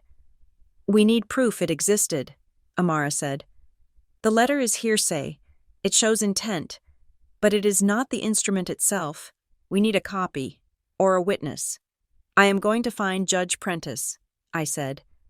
Do it fast, Amara said. Because Renwick just filed to move the hearing up. We are in court on Friday. Friday, 3 days away. I drove back to my apartment, my mind racing. Marin had fallen into the trap, but she had stolen the trigger mechanism. She had the house, she had the money, and she had destroyed the instructions that stripped her of power. I parked behind Mrs. Higgins's garage and walked up the rickety stairs. I stopped at the top landing. The door to my apartment was ajar. I knew I had locked it. I always locked it. I pushed the door open slowly. My apartment had been tossed, not Rob tossed. The mattress was overturned. The drawers were pulled out and dumped on the floor. My laptop was still there, sitting on the table, but it was open. My box of legal files, the copies of the deed, the affidavit from Loretta, the notes from Juno was gone. I stood in the wreckage of my temporary life, and a cold realization washed over me. Marin wasn't just fighting me in court. She was hunting me. She knew I was getting close. She knew about the notary. She knew about the investigation. And she was scared. My phone buzzed in my pocket. A text from Juno. Don't go home. I just saw Cal Dwyer's truck leaving your street. I looked at the mess. I looked at the open laptop. I wasn't afraid. Fear had burned out of me somewhere between the funeral home and the courthouse. What was left was something harder. Something that felt like the cold iron of the key in my pocket. I typed back to Juno. Too late. He was already here. He took the files. Juno's reply came instantly. "Get out. Meet me at the diner. We are going to war." I walked out of the apartment, leaving the door open. I didn't own anything in there that mattered anymore. The only thing that mattered was the letter in my purse and the key in my pocket. Marin wanted to play dirty fine. I was done being the victim. I was done being the adopted sister. I was the daughter who was going to take her down. The fluorescent lights of the bank vault hummed with a sound that felt like a headache in the making. I stood next to Ronnie Patel, the branch manager, while a uniformed sheriff's deputy stood by the door, his arms crossed over his chest. In my hand, I held the court order Amara had obtained just 4 hours ago. It was a piece of paper that stripped away Marin's gatekeeping and forced the lock to turn. "I am sorry about this, Ellie," Ronnie said, his voice low. "You know I have to follow procedure." "I know, Ronnie," I said. "Just open it." I handed him the silver key I had found in the envelope from the top drawer. He inserted it into the lock of box 402, then slid his own master key into the adjacent slot. Click. The sound was heavy and final. Ronnie pulled the long metal drawer out of the wall and carried it to a small viewing room. He set it on the table and stepped back. "I will be right outside," he said. The deputy nodded but remained in the room, a silent witness to whatever ghosts were about to fly out of the box. I sat down and lifted the lid. The smell of old paper and my father's cologne drifted up, a scent so specific and sudden that my eyes watered. I reached in. The top layer was mundane. Decades of tax returns. The original deed to the house from 1985. A stack of savings bonds gifted to my parents when they were married. I dug deeper. At the bottom, resting on the velvet lining, was a thick manila envelope. It was sealed with clear tape, and on the front, in my mother's handwriting, were the words, "Codicil copy, do not remove." Next to it was a single sheet of lined paper with a list of numbers. I picked up the list first. It was a handwritten ledger of account numbers. I recognized the checking and savings accounts at Lakeview, but there were 3 others I had never seen. One was an investment account at a brokerage in the city. Another was a high-yield savings account. The balances weren't listed, just the numbers and the dates they were opened. Marin had said there was no money. She had filed a small estate affidavit claiming the assets were under $50,000, but looking at this list, at the sheer number of accounts, I knew she was lying. She hadn't just stolen the house. She was hiding a fortune. I put the list aside and picked up the envelope. I tore the tape. My hands were shaking so bad I almost ripped the paper inside. I pulled out the document. It was a photocopy, but the signatures at the bottom were unmistakably real. My father's heavy scrawl, my mother's elegant loops, and 2 witnesses, Judge Prentice, their old friend, and his paralegal. I read the text. It was short, brutal, and brilliant. Amendment to the last will and testament of Robert and June Collins. Article 4 Property Distribution. It is our intent that the family home located at 42 Elm Street be sold and the proceeds divided equally, 50% to Marin Collins and 50% to Ellen Collins. Article 5. The Penalty Clause. Should either beneficiary attempt to transfer the title of the property prior to probate, or should the executor fail to list the property for sale within 60 days of death, the property shall immediately transfer into the Collins Family Trust. In such an event, Marin Collins shall be removed as executor and replaced by a neutral professional fiduciary appointed by the court. I sat back in the chair, the air rushing out of my lungs. They knew. They had known Marin would try to take it. They had built a failsafe, a legal trapdoor that didn't just stop her, it fired her. If Marin tried to seize the house, she lost control of the entire estate. "She triggered it," I whispered. "She transferred the deed. She triggered the penalty." I looked at the date on the document. January 14th, 5 months ago. I packed the papers back into the box, keeping the codicil copy and the account list in my bag. I walked out of the bank feeling 10 pounds lighter and terrified. I had the weapon I needed, but I knew Marin well enough to know she wouldn't surrender. She would detonate.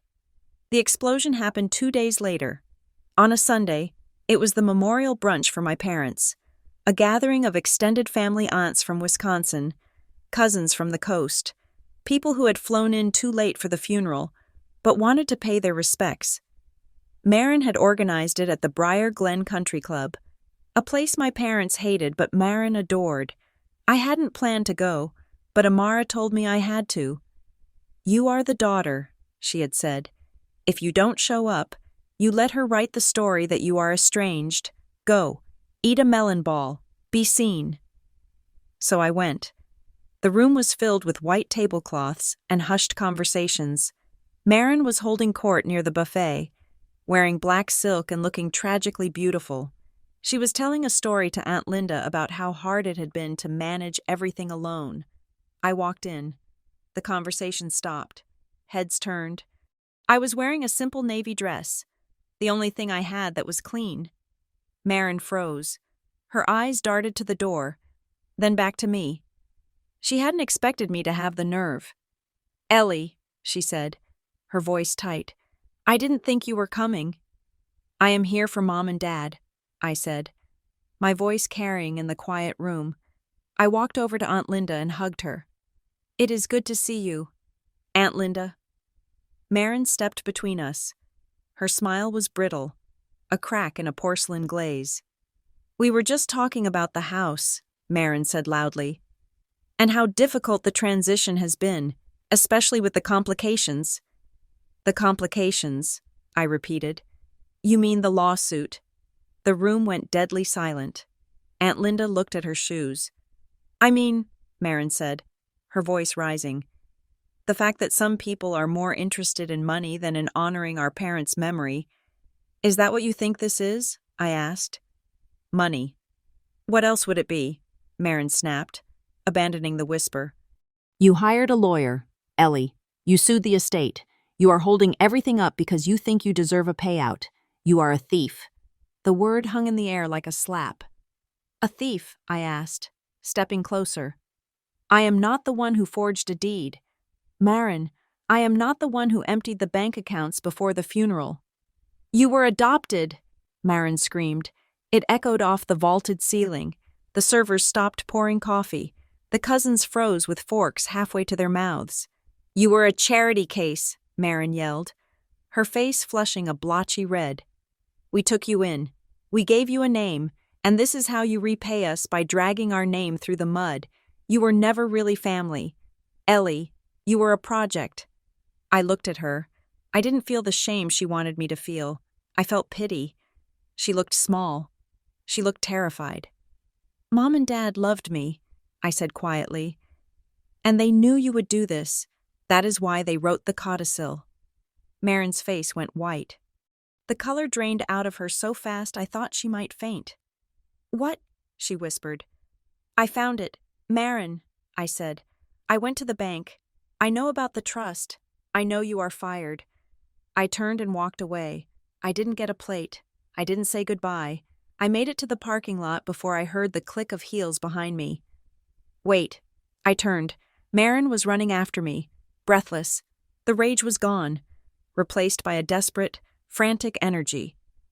"Ellie, stop," she said, grabbing my arm. I pulled away. "Don't touch me."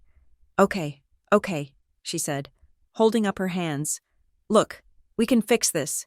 We don't need lawyers. They are just bleeding us dry." "Us?" I asked. "The family," she said. "Look, I can write you a check, today, from the estate account, $200,000, cash." I stared at her. "You just called me a thief in front of Aunt Linda." "I was upset," she said quickly. "I am stressed, but think about it. Ellie, 200,000. You can go back to the city. You can buy a condo. You can start fresh. Just drop the lawsuit. Sign a waiver. We can end this today." "You want me to take a payoff and disappear," I said. "So you can keep the house. So you can keep the lie." "It is a good deal," Marin said, her eyes pleading. "It is more than you would get after legal fees. Just take it. Ellie, go." She wasn't afraid of losing the money. She was afraid of losing the narrative. She wanted to be the suffering, saintly daughter who managed the estate. She couldn't survive the town knowing she was a fraud. "I don't want your money, Marin," I said. "I want Mom and Dad's house to be sold the way they wanted, and I want you to admit what you did." "I will never admit anything," she hissed, the mask slipping back into place. "Then I will see you in court," I said. I got in my car and drove away, leaving her standing in the parking lot, a solitary figure in black silk against the green manicured lawn. The next morning, Amara went on the offensive. She subpoenaed the digital file history from Stone and Harrow. If Marin claimed the codicil didn't exist, we needed to prove the law firm had touched it. We sat in Amara's office 2 days later, looking at the results on her monitor. "Here," Amara said, pointing to a line of data. "This is the metadata from the firm's document management system." I looked at the log. File name Collins _codicil _EX EC ... PDF. Created January 14th. Last accessed May 23rd. May 23rd, I said. "That was the day after Mom was hospitalized." "Exactly," Amara said. "Someone at the firm opened the file, they scanned a hard copy, and then," she pointed to the next column, "action email sent, recipient external address." "They emailed it," I said. "To whom?" "The log is redacted," Amara said. "But look at the timestamp, 9 in the morning, and then, 10 minutes later, action delete, user admin." "They deleted it," I said. "They tried to scrub it." "They deleted the copy on the server," Amara said. "But the metadata remains. This proves the document existed, Ellie, and it proves they knew about it when they filed the will that ignored it." "I want to talk to Stone," I said. "He won't talk to you," Amara said. "He will," I said, "because I am going to tell him I know about the runner." I walked into Stone and Harrow an hour later. I didn't wait for the receptionist. I walked straight back to the corner office with the mahogany door. Mr. Stone was sitting behind his desk, looking older and more frail than I remembered. He looked up, startled. "Ellie," he said, "you can't be back here." "I know about the codicil, Mr. Stone," I said, standing in front of his desk.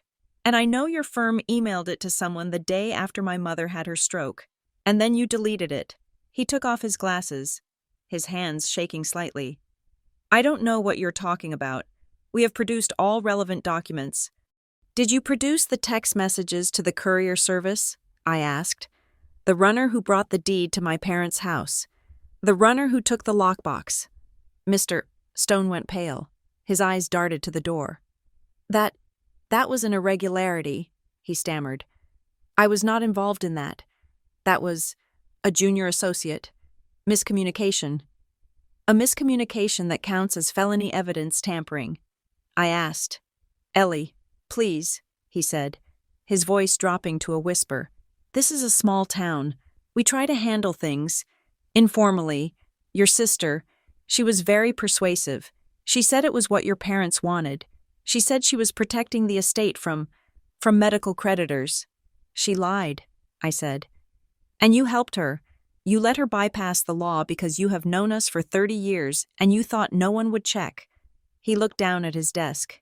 He looked defeated. He wasn't a mastermind. He was just a part of the machine, the small-town network of favors and shortcuts, where family matters were handled with a wink and a nod, regardless of what the law said. "I can't help you," he whispered. "I can't go against the executor."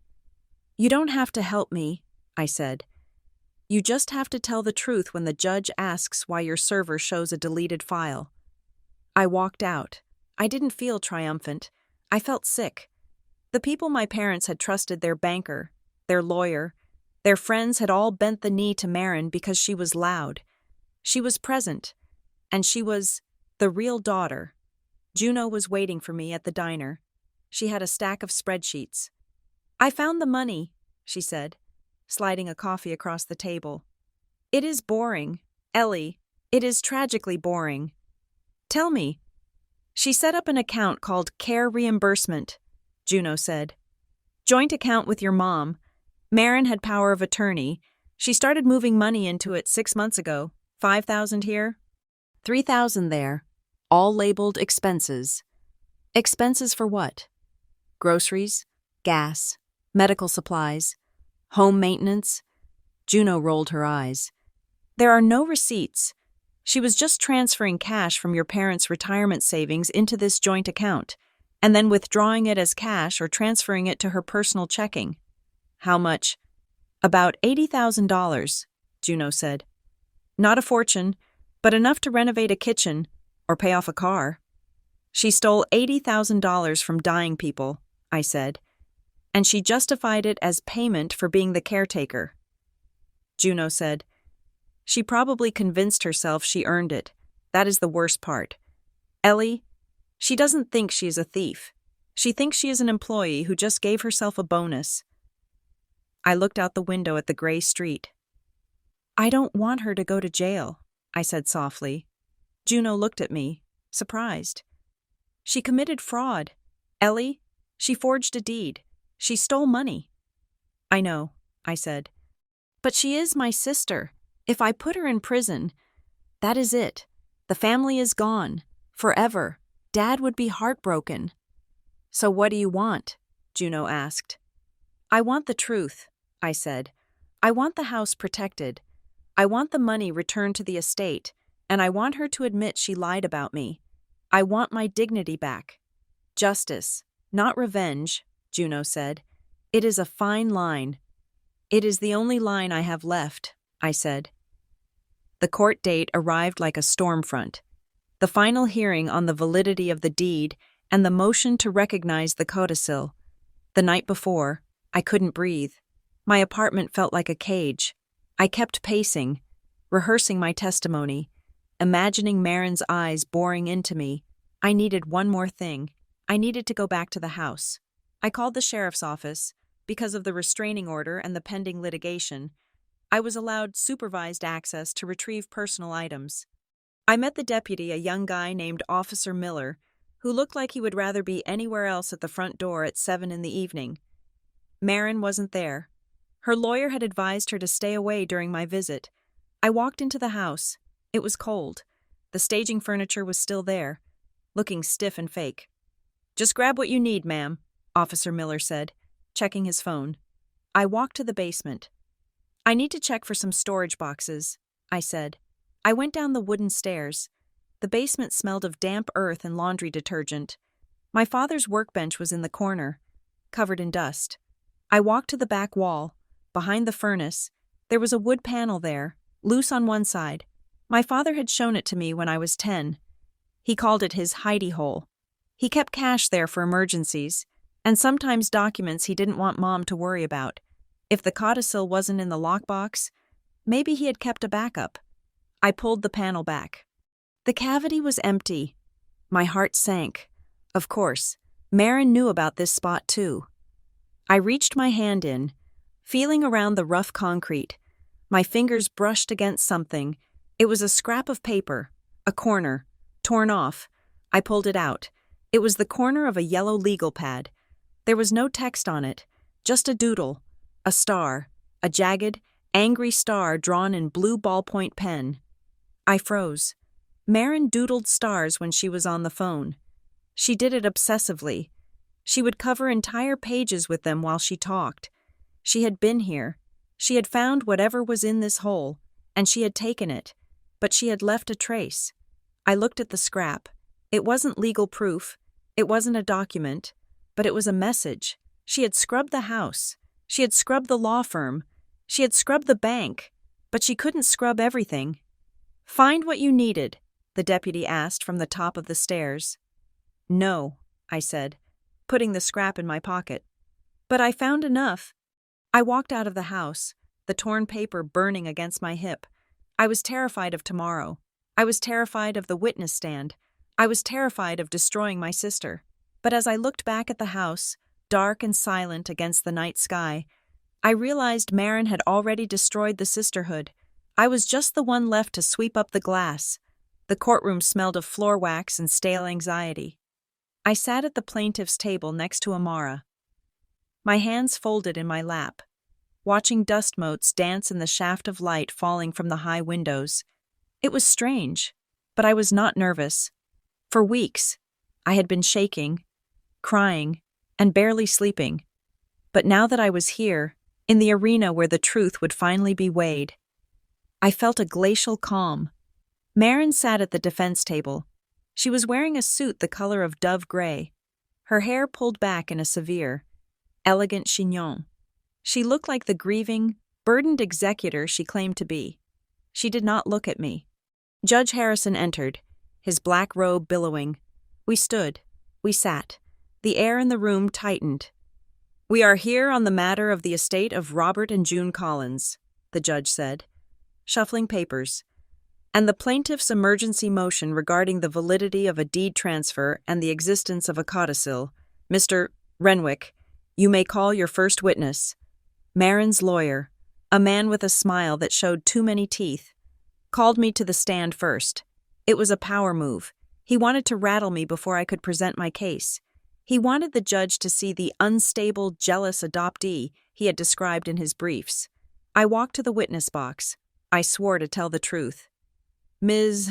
Collins," Renwick began, leaning against the podium, "you have had a difficult relationship with your sister, haven't you?" "We were distant," I said, "but we were family." "Distant," Renwick repeated. "Is it true you have struggled financially in the last few years, that you have asked your parents for money?" "I borrowed $2,000 for a car repair 3 years ago," I said steadily. "I paid it back in 4 months. And you were aware that your sister, Marin, was the primary caretaker for your parents in their final months." "She lived closer," I said. "I came on weekends. But she was the one managing the checkbook. Wasn't she?" Renwick pressed. "She was the one bearing the burden, and now you are here, claiming that the house she was given as compensation for that burden was, stolen." "I am claiming the deed was forged," I said. "Forged?" Renwick scoffed. "Because you cannot accept that your parents chose her, because you cannot accept that, as an adopted child. You might not have the same standing in their eyes as their biological daughter." Amara stood up. "Objection. Argumentative and irrelevant." "Sustained," Judge Harrison said, looking over his glasses at Renwick. "Move on, counselor." Renwick smirked. He thought he had scored a point. He thought he had found the wound, but he was wrong. The wound had cauterized.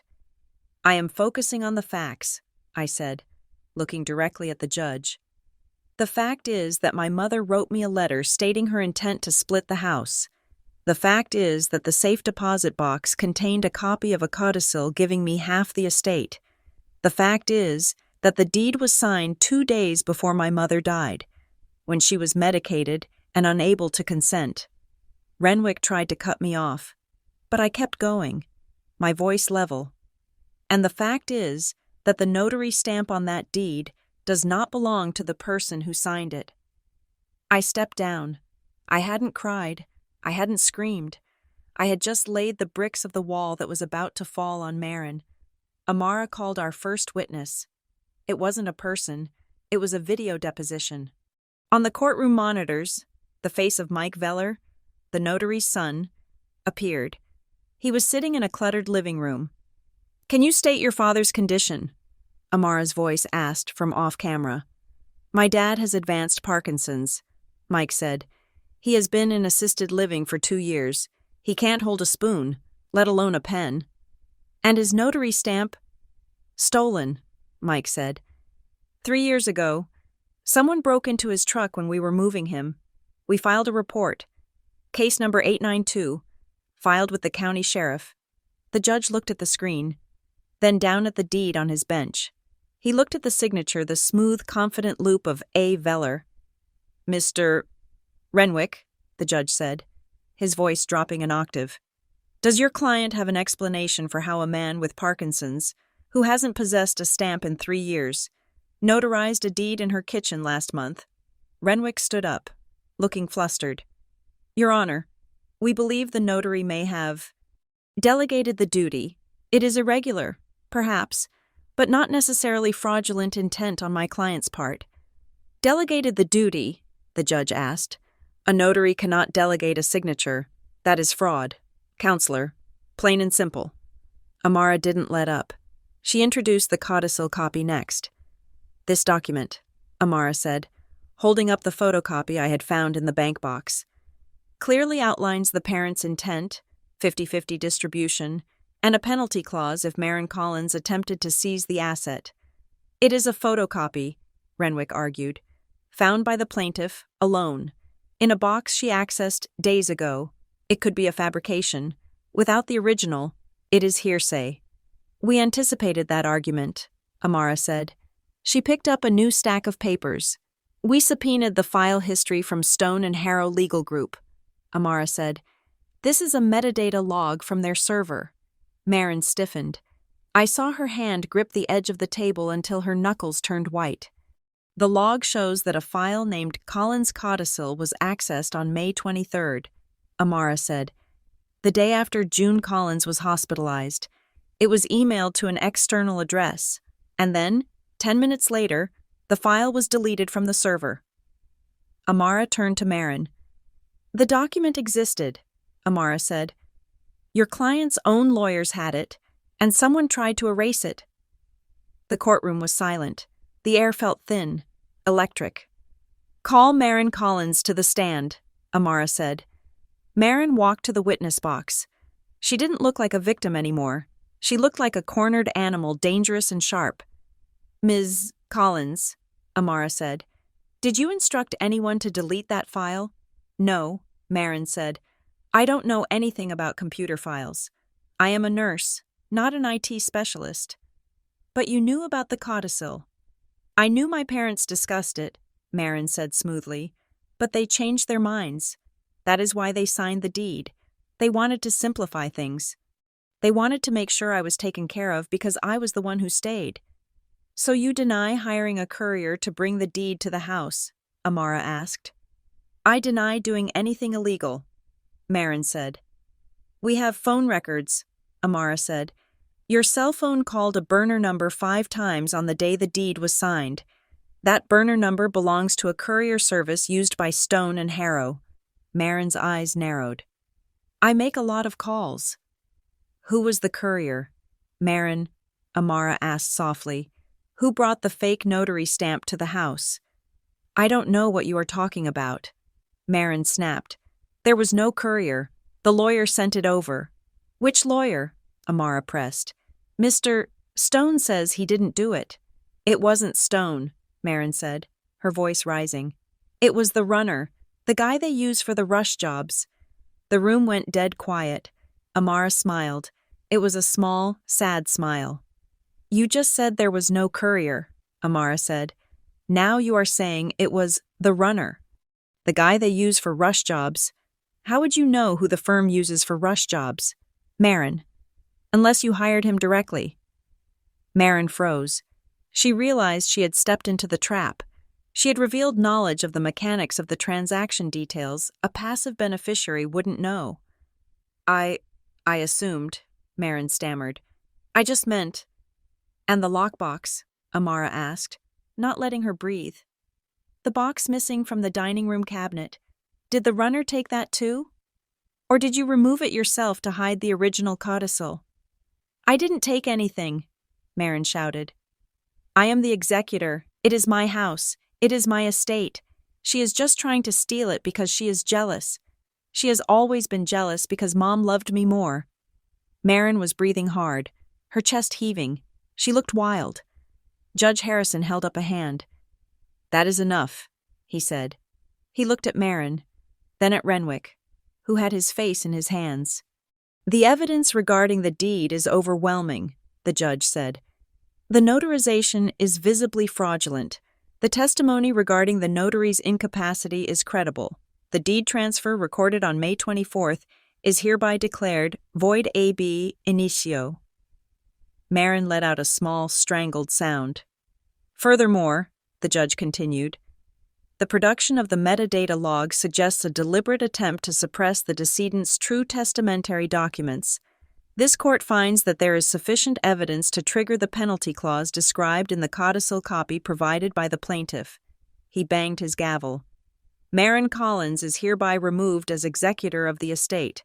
I am appointing an independent professional fiduciary to take possession of all assets, including the property at 42 Elm Street, effectively immediately. The accounts are frozen pending a full forensic accounting. If any funds are found to be missing, I will refer this matter to the district attorney for criminal prosecution. It was over. The judge stood up and walked out. I sat there, feeling the adrenaline drain out of me, leaving me hollow. I had won. The house was safe. The truth was on the record, but my parents were still dead. I walked out of the courtroom. The hallway was crowded with people from other cases, but I saw only one person. Marin was standing near the water fountain. Her lawyer was talking to her in low, urgent tones, but she wasn't listening. She was staring at me. She broke away from him and stormed over to me. "You happy?" she hissed. "You got what you wanted. You burned it all down." "I saved what was left," I said. "You were the one holding the matches." "Marin." She stepped closer, invading my space. Her eyes were red-rimmed, filled with a toxicity that went deeper than greed. "You think you won," she whispered. "You think because the judge gave you a piece of paper, you are suddenly the favorite. You are delusional." "The letter said I was equal," I said. Marin laughed. It was a dry, chilling sound. "Paper," she spat. "Mom wrote that to keep the peace. She felt sorry for you. She always felt sorry for you. You really think Mom picked you? You think she looked at a catalog and chose you?" "Stop it," I said. "She didn't pick you," Marin whispered, leaning into my ear. "You were a panic buy. She lost a baby before me. Did you know that she was depressed? She got you to fill a hole, and then she had me, the real thing. You were just the placeholder, Ellie. And deep down, you know it. That is why you fought so hard for the house, because without it, you are just a stranger with our last name." She pulled back, sneering. "Enjoy the house," she said. "It is just wood and drywall. It won't make you one of us." She turned and walked away, her heels clicking a rhythmic retreat down the marble corridor. I stood there, feeling the words burrow into my chest like shrapnel. I knew she was lying. I knew it was her final weapon. A poisoned dart shot over her shoulder as she fled, but it hurt. It hurt because she knew exactly where my armor was thinnest. Days later, I met the fiduciary at the house. His name was Mr. Henderson. He was a dry, efficient man who carried a clipboard and spoke in numbers. "I have the keys," he said, handing me the set Marin had been forced to surrender. "I need to do a walkthrough for the inventory. You are welcome to accompany me." I unlocked the front door. The keypad Marin had installed was still there, but the code had been reset. I walked inside. The house was silent. The staging furniture Marin had rented was gone, hauled away by the company once the checks bounced. The rooms were empty, save for the few heavy pieces of furniture my parents had owned: the dining table, the piano, the grandfather clock. It didn't feel like a victory. I walked into the living room. The sunlight hit the floorboards in the same way it had when I was a child. I remembered Christmas mornings here. I remembered Dad reading the paper in the armchair. I remembered Mom dancing to the radio while she dusted. I had fought a war for this space. I had spent my savings, lost my sleep, and destroyed my relationship with my sister to protect these walls. But standing there, I realized the house was just a shell. The life that had filled it was gone. Marin was right about one thing: it was just wood and drywall. I sat down on the piano bench and wept. I didn't cry for the lawsuit. I didn't cry for Marin. I cried because I missed my dad. I cried because I wanted to tell Mom I had fixed it. But she wasn't there to hear me. Winning the legal battle hadn't brought them back. It had just stopped the bleeding. Mr. Henderson gave me space, waiting in the kitchen while I said goodbye to the ghosts. When I left the house an hour later, I locked the door behind me. I wouldn't live there. I couldn't. It would be sold. The money put into the trust, and eventually, I would use my half to buy a place of my own. A place with no ghosts. A place Marin had never touched. Juno called me 3 days later. I was back at work, trying to explain to my boss why my productivity had flatlined for a month. I stepped out to take the call. "She is gone," Juno said. "Who, Marin?" "Poof," Juno said. "I went to serve her with the subpoena for the forensic accounting. Her apartment is empty. Key on the counter. Landlord said she broke the lease." "Where did she go?" I asked. "Phone is disconnected," Juno said. "Social media is deleted. I checked her bank accounts, the ones we knew about. She drained the personal checking, about $12,000. But here's the kicker." "What?" "She had a private mailbox at the UPS store," Juno said. "She cleared it out the morning after the hearing. The clerk remembers her. Said she was with a guy." "Cal?" I asked. "No," Juno said. "Cal is still in town. He is claiming he broke up with her weeks ago. This was an older guy. Suit, silver hair, expensive car." "Who was he?" "I don't know," Juno said. "But he helped her move, and he helped her disappear." "Marin didn't pull this off alone. Ellie. She had a parachute." I felt a chill. Marin was gone. She had escaped the humiliation, escaped the judgment of the town, and likely escaped the consequences of the stolen money she had already spent. "She will resurface," I said. "People like her always do." "Maybe," Juno said. "But for now, she is a ghost. You won. Ellie, she is running." I hung up. I looked out the window at the city skyline. I had won. But the victory felt incomplete. There were loose ends dangling in the wind. A week later, I moved into a new apartment. It was a small one-bedroom in the city, far away from Briar Glen. I needed distance. I needed to start over. I was unpacking boxes when the mail arrived.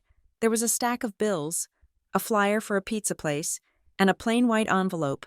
It had no return address. My name and new address were typed on a label. I frowned. I hadn't given this address to anyone except the post office for forwarding. I opened it. Inside was a single, small scrap of yellow paper. It was torn at the edge. I froze. I ran to my purse and pulled out the scrap I had found in the basement hidey hole, the one with the jagged blue star doodle. I placed the two pieces of paper together on my kitchen counter. They fit perfectly. The jagged line of the tear matched. The blue ink of the star connected across the divide. Marin had sent this. She had the other half. She wanted me to know she had been there. She wanted me to know she had taken whatever was in that hole. But there was something else in the envelope. A single sheet of clean white printer paper. Typed in the center, in a plain sans serif font, was a single sentence. "Ask the attorney who witnessed the codicil." I stared at the words. The attorney who witnessed the codicil, that was Judge Prentice, my father's old friend, the man who had signed the document that saved the house. Why would Marin, or whoever sent this, want me to ask him anything? He was on my side. He had helped Mom, unless... I remembered Gail Mercer at the foundation saying Mom had met with Prentice. I remembered the clean signatures on the photocopy. Ask the attorney. Was it a threat, a clue, or a warning? I looked at the torn star. It felt like a wink from the dark. Marin was gone, but the game wasn't over. She had left me a crumb, and despite everything, despite the exhaustion, the grief, and the fear, I knew I would follow it. Because I was a Collins, and we didn't leave stones unturned. I picked up my phone and dialed Juno. "Don't close the file," I said when she answered. "Why?" Juno asked. "What happened?" "I just got a letter," I said, staring at the blue star. "We need to find Judge Prentice. Marin didn't work alone, and I think I just found out who the man in the silver car might be. The war for the house was over, but the war for the truth had just begun." Thank you so much for listening to After My Parents Passed Away. My older sister took the house and kicked me out because I was adopted. This story was a journey through the dark corners of grief, betrayal, and the resilience it takes to stand up for yourself when your own family tries to erase you. I would love to hear from you. Please leave a comment, letting me know where you are listening from. It is always amazing to see how far these stories travel. If you enjoyed Ellie's battle for justice, please consider subscribing to Revenge Stories for more tales of karma, grit, and hard-won victories. Share your thoughts in the comments. Do you think Ellie should chase down the mystery of Judge Prentice, or should she let Marin go? I read every comment and value your perspective. Until next time, keep fighting the good fight.